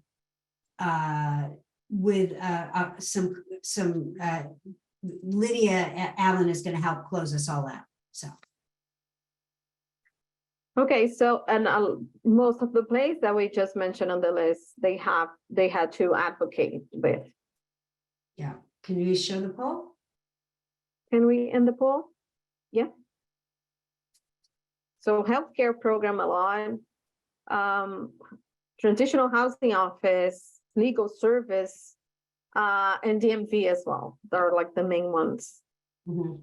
But even some of them are advocating with colleges and universities. And college. Yeah, but that's true. I mean, as you all know, you're social workers, a lot of you. I mean, good advocacy is what this is about. And we believe that having the information you're provided today and the information I'm going to provide in the last section will really help you advocate for each of these kinds of services. So I'm going to go into a little more detail now. Mm-hmm. Okay, so when we talk about state-funded public benefits, the reason we need this benefits map that we just showed you and all of that is that there was a 1996 welfare law that created a 5-year bar to federal means tested public benefits that and gave the states permission to give more or less benefits. But first, let me talk about the 5-year bar. This is where this August 22nd, 1996 date becomes important. So when we look at that date, we think, oh my God, that was a long time ago. We're going to have to, this is only our elder clients are going to be exempt, are going to have come in before August 1996. So we don't like, we're only going to be thinking about this for our elder clients. Well, that's not true. If you think about it, if somebody came in as a 1-year-old in 96, how old would they be now? 27. 27. Okay, so young people, 27-year-olds, 28-year-olds, 29-year-olds, people are relatively young who could have come in as children. You should be screening them for when they entered the United States, because it might be that they entered, as children, and once they become qualified immigrants, they won't have a 5-year bar. So you're going to see it on both ends of the spectrum, but you're going to see it about people who've been in the United States for a really long time. That's for sure. So, and then there are exemptions from the 5-year bar for refugees, asylees, and trafficking victims are the main ones that we see. This is where children with OTIP letters, as I mentioned, Miguel back in the beginning, if he got an OTIP letter, he'd been exempt for the 5-year bar as well. Next slide, please. So what happens is this 96 law gave the states an option to pass laws that gave more benefits to immigrants, or pass laws that took away benefits from immigrants. Now, Virginia recently, a couple of years ago, your laws changed dramatically. Virginia went from a state where a lot of immigrants had less than what was generally available nationally to a state where you're kind of like in the middle. So in some respects, it's not as good as DC, other respects, not as good as Maryland, but it's much better than it was. And it's now pretty, we don't measure the states against each other so much, but the point is we do have a chart where you can look up comparisons, which you might need in the DC, Maryland, and Virginia area. We have a state benefits chart, and we'll be giving that to you in the materials where you can see a comparison. But the point is that Virginia has, in some instances, like we showed you with the pregnant mothers on Medicaid, decided to use state-funded money to give benefits. And we'll go over that now. So we're going to talk about what is available to whom in Virginia in more detail now. So TANF, who gets TANF in Virginia? If they're trafficking victims with ORR letters, or so either the child letters or the adult letters, trafficking and continued presence, everybody else has a 5-year bar, except everybody has a 5-year bar until 5 years. For VAWAs, it's 5 years after the prima facie determination, which comes 3 months after filing. For everybody else, they have to be lawful permanent residents. So SIJ and U visas, it's going to take 8 years for SIJ children and 26 years roughly for U visas. If they file now to get TANF access in Virginia. TANF funded childcare has the same restrictions. On all of these charts, the words LPR mean lawful permanent resident. There's a lot of, there's childcare development fund childcare programs don't have any restrictions. They're based on educational qualifications and things like that. They're education focused, so they don't have the same restrictions. Food stamps, SNAP, are now called SNAP. So children, so in order to qualify for food stamps, and this is federal law, Virginia has nothing different than the federal law. You have to be a child under age 18, under age 19, sorry.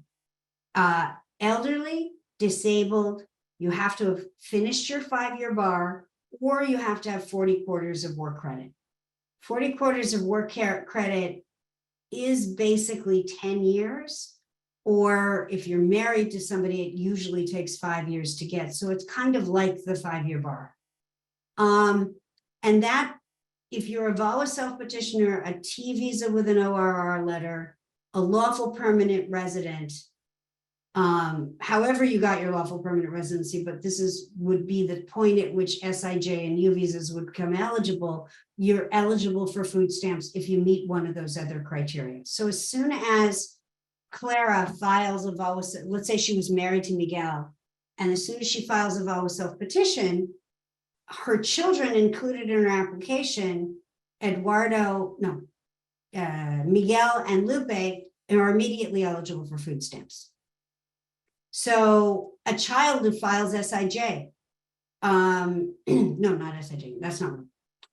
Child who files a VAWA self-petition or a child who gets an OTIP letter is immediately eligible for food stamps. Other than that, other than children, it's a 5-year bar, disabled or elderly.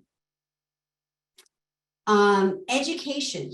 So we have federal education laws, which basically give FAFSA, post-secondary educational grants and loans and scholarships and things like that to qualified immigrants, which are VAWA self-petitioners, T visas, people with continued presence, and lawful permanent residents. So U visas and SIJ have to wait for lawful permanent residency here. VAWAs do not. Virginia offers in-state tuition and financial aid to any child granted SIJS or any child who graduated high school, who spent 2 years of high school in a Virginia high school and graduated high school or got a Virginia GED. They have to have a diploma and they have to have filed 2 years of tax returns by themselves, a parent or guardian. The tax return can either be with a social security number or an ITIN, which will be the individual tax identifier number that allows people who are undocumented to pay taxes. And some universities and colleges have their own programs for Virginia resident students that might offer a bit more access to scholarships than what's listed here. Next slide, please. So we have another poll. So true or false, DHS requires the university to ask about immigration status of applicants or enrolling students. True or false?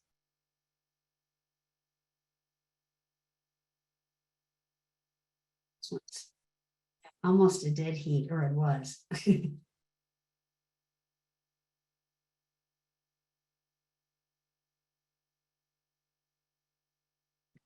Okay. Okay, so it seems to be just a second more. We're almost at 50%. Okay. Okay, so it's like Okay, cool. 53, 55 thinks true, 45 thinks false. The correct answer is it's false. False. Next slide, please. And we'll show you how and why. So Department of Homeland Security does not require universities or colleges to ask about immigration status of students applying or enrolling in college. Not at all. There are the students who are, and there's the students who are eligible for federal grants and loans are generally in the groups we're talking about: VAWA self-petitioners, permanent residents, SIJ, trafficking victims, and refugees. But they don't require that they ask anything. If somebody's on a student visa, they'll ask different information. But other than that, there's no Department of Homeland Security requirement. Next slide, please. They only require if you are applying for a federal student loan, right? Correct. So that, Correct. But admission is separate and enrollment is separate. Okay, so post-secondary grants and loans, there are rules basically for, just like I showed you for housing, there's a process for applying to get the Department of Education will verify that a VAWA self-petitioner or a T visa is eligible. This is the process they will use. And so you can use this as a cheat sheet for what process they have to go through. And we have training materials on this as well. That'll be part of the materials. We just need to make sure we have all the FAFSA stuff on there, Rafael, on the page. I think we do. And then a note that DACA students qualify for financial aid and scholarships in Virginia. That's something that is fairly unique among states, and Virginia does it. Next slide, please. So turning to housing, we went over, everybody gets transitional housing and shelter, public and assisted housing. Again, it's VAWA applicants, T visa, and continued presence with ORR letters and lawful permanent residence. There's a weatherization program that everybody gets, LAHEAP, which has to do with heating and cooling. This is, again, VAWA self-petitioners, trafficking victims, and lawful permanent residents. FEMA, everybody gets emergency assistance if a hurricane hits or a tornado hits. But in order to get the longer term, food and rebuilding assistance beyond the emergency, people have to be qualified immigrants. So again, here too, it's VAWA self-petitioners, trafficking victims, and for use in SIJS, they have to be lawful permanent residents. And again, you see this, all of these things that come with lawful permanent residency for SIJS kids are all the more reason to identify them quickly, because if you do, within 3 years, they will qualify for all this stuff. Next slide, please. So healthcare, first thing that's important to point out is people have to, so if you're an immigrant and you have lots of money and you want to go purchase healthcare on the exchange, you can't. Purchasing healthcare on the healthcare exchange requires that you have a qualified immigration status. Now, this is an area where there's a broader group of people qualify. So let me go through who does. So to purchase healthcare on the exchange, and this is nationally and in Virginia, VAWA self-petitioners, trafficking victims, SIJS child applicants, and U visa bona fides, which means U visas get access to purchase healthcare on the exchange at 5 years after filing right now. And that number will hopefully shrink, and then lawful permanent residents. For child healthcare and pregnant healthcare for pregnant women, so it's child healthcare and healthcare for pregnant women. The up to the age 19 is for the children. Sorry, we should probably put it that a little bit better. But it's VAWA self-petitioners, trafficking victims. There's no limit. There's no 7-year limit to access to CHIP for trafficking victims. There could be an OTIP letter, U visa bona fides, SIJS, and LPRs for children. Adults, full scope, is limited to trafficking victims, and everybody else has a 5-year bar unless they're pregnant. It's the way to think about it in terms of adult subsidized healthcare. And so you'll have to be relying on the public health systems that we talked about earlier. SSI is the most limited. Basically, it's trafficking victims. Everybody else has to have lawful permanent residency and a 5-year bar and 40 quarters of work. So it's basically 10 years bar until somebody can get SSI. Next slide, please. So maybe we'll just do a little in the chat, and I'm going to go through the last couple of things because I want to say 5 minutes at the end for Lydia. When during the immigration case process, is it possible for your client to get a driver's license or a state issued ID in Virginia? Anybody know? You can type in the chat. Type in the chat.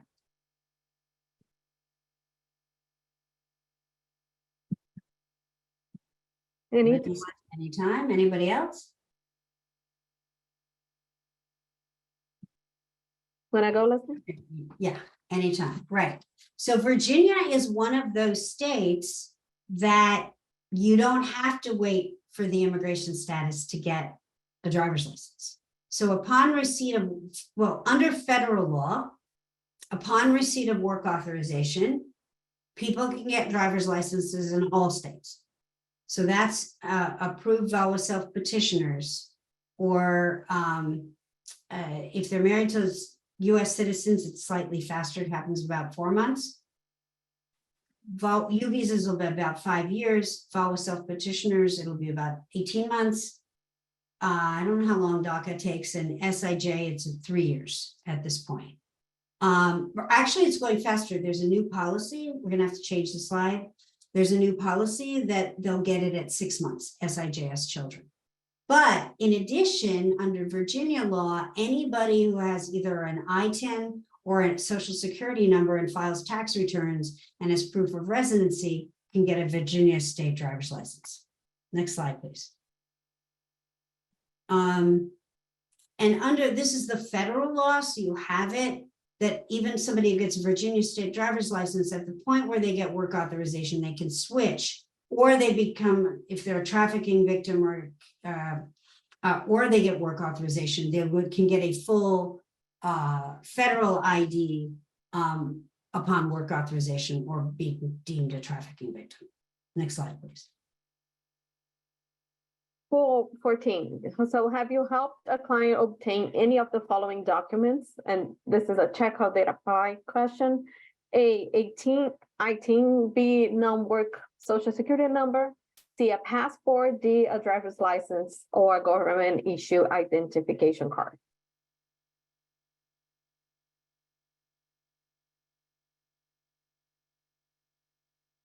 Yep. ID, 18. Passport.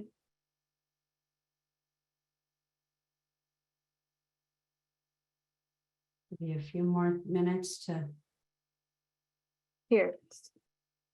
So yeah, ID or driver's license is the majority with 88%, but all of them, they have helped. Right, and it's great. I mean, it's good to see some of you are helping with passports. I'm ecstatic to see some of you getting non-work social security numbers. That's usually the ones at 0. That's great news.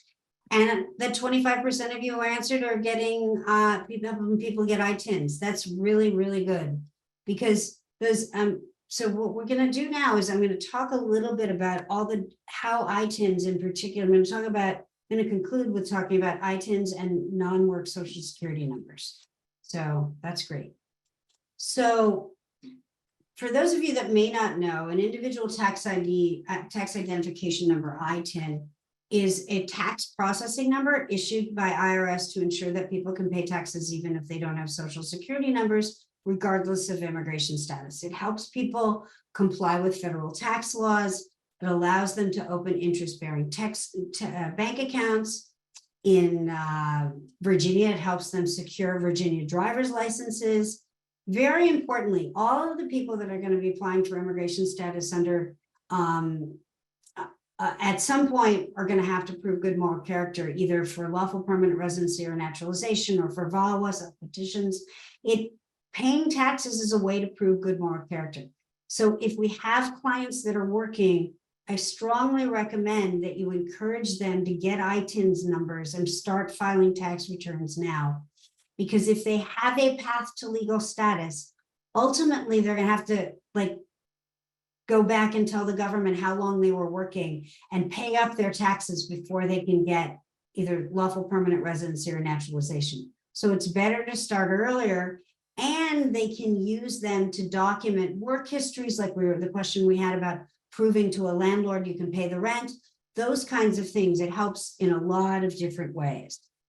And so next slide talks about how to apply for an I-10 number and what forms you need to fill out and the documentation required and where to send it. We, again, have links on the materials that we're providing you to give you, that link you to really good documents been developed by other organizations that walk you through this process. Next slide, please. In addition, public housing is the one that jumps to mind most. Some public benefits, not many, require a social security number. And if some of them require a social security number of a victim who can't get a social security number. So a VAWA self-petitioner can't get a social security number until they get work authorization. And if their abuser is a lawful permanent resident, they won't get a social security number for 3 years. And they won't get work authorization and a social security number for 3 years, but they're immediately eligible for housing. So they need to go to get a non-work social security number to use so that they can continue to get public housing. And that's how this comes up. And so we have tools that walk you through all the documentation you would need to help put a victim apply for a non-work social security number. And we actually even have sample letters that I can send you electronically and you can share with the Public Housing Authority that they can print out on their stationery that gives you evidence, a letter from them you'll need to help your client apply for a non-work social security number. Back to you, Rafael. Hi, so we are at the end of our webinar. We just want to share with you, I put it also in the chat, the materials list with all, like we talked about a lot of resources here. We have a list of resources and materials on public benefits for you there on this website.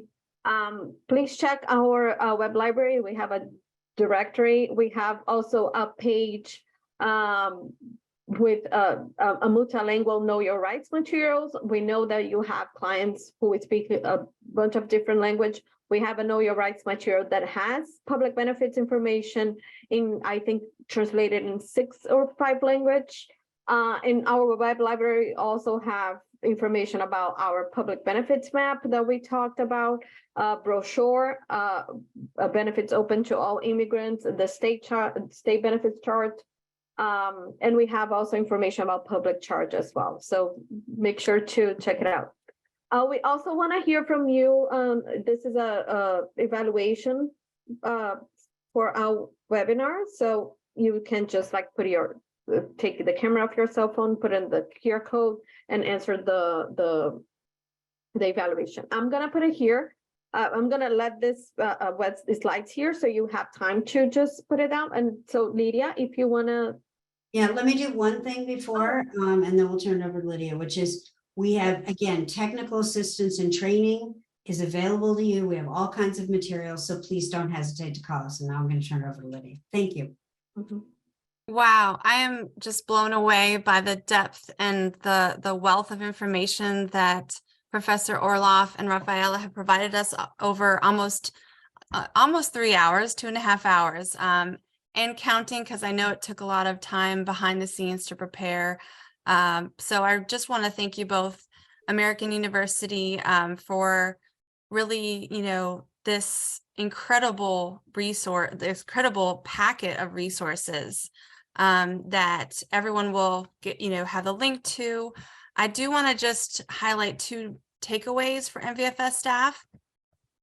I think, one big takeaway is that the clients that we serve may qualify for a broader set of benefits and protections that we may believe they may be aware of right now. So I think a big takeaway is to have the perspective that they may qualify for more than we think at this time.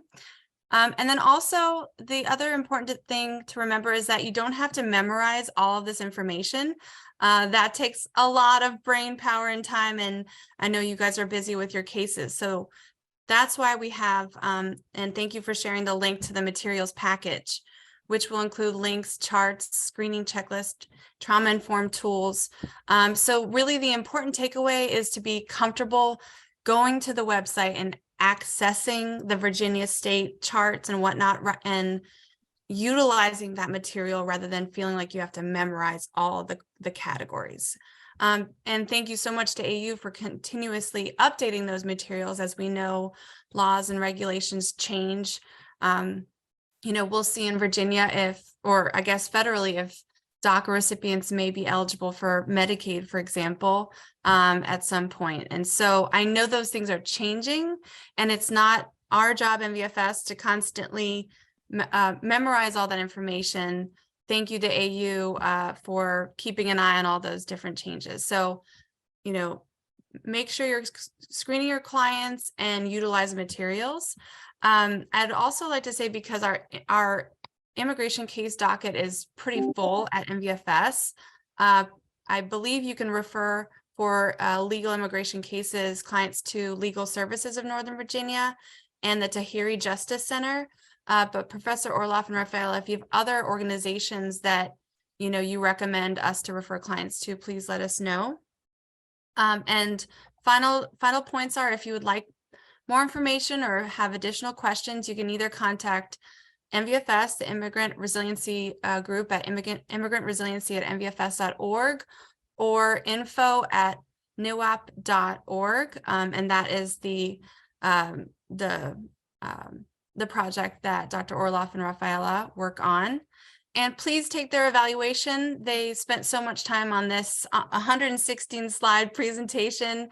That is a lot of great, data information. So please go ahead and take that survey. Just once again, on behalf of MVFS, this is invaluable. This will help us immediately refer and screen clients and help get them access to additional protections and benefits. So this is really something we can put into action today and going forward. So thanks again. I really appreciate your time. Thank you. Our pleasure. I just want to highlight, like, we offer technical assistance. So if you have like a difficult case, you can reach out to us. But also, if you are having trouble to find a material that we talked about, or you want more information on some of the topics that we discussed here, please email us and we can send it to you, all the resources that we have. Thank you so much. Thank you so much.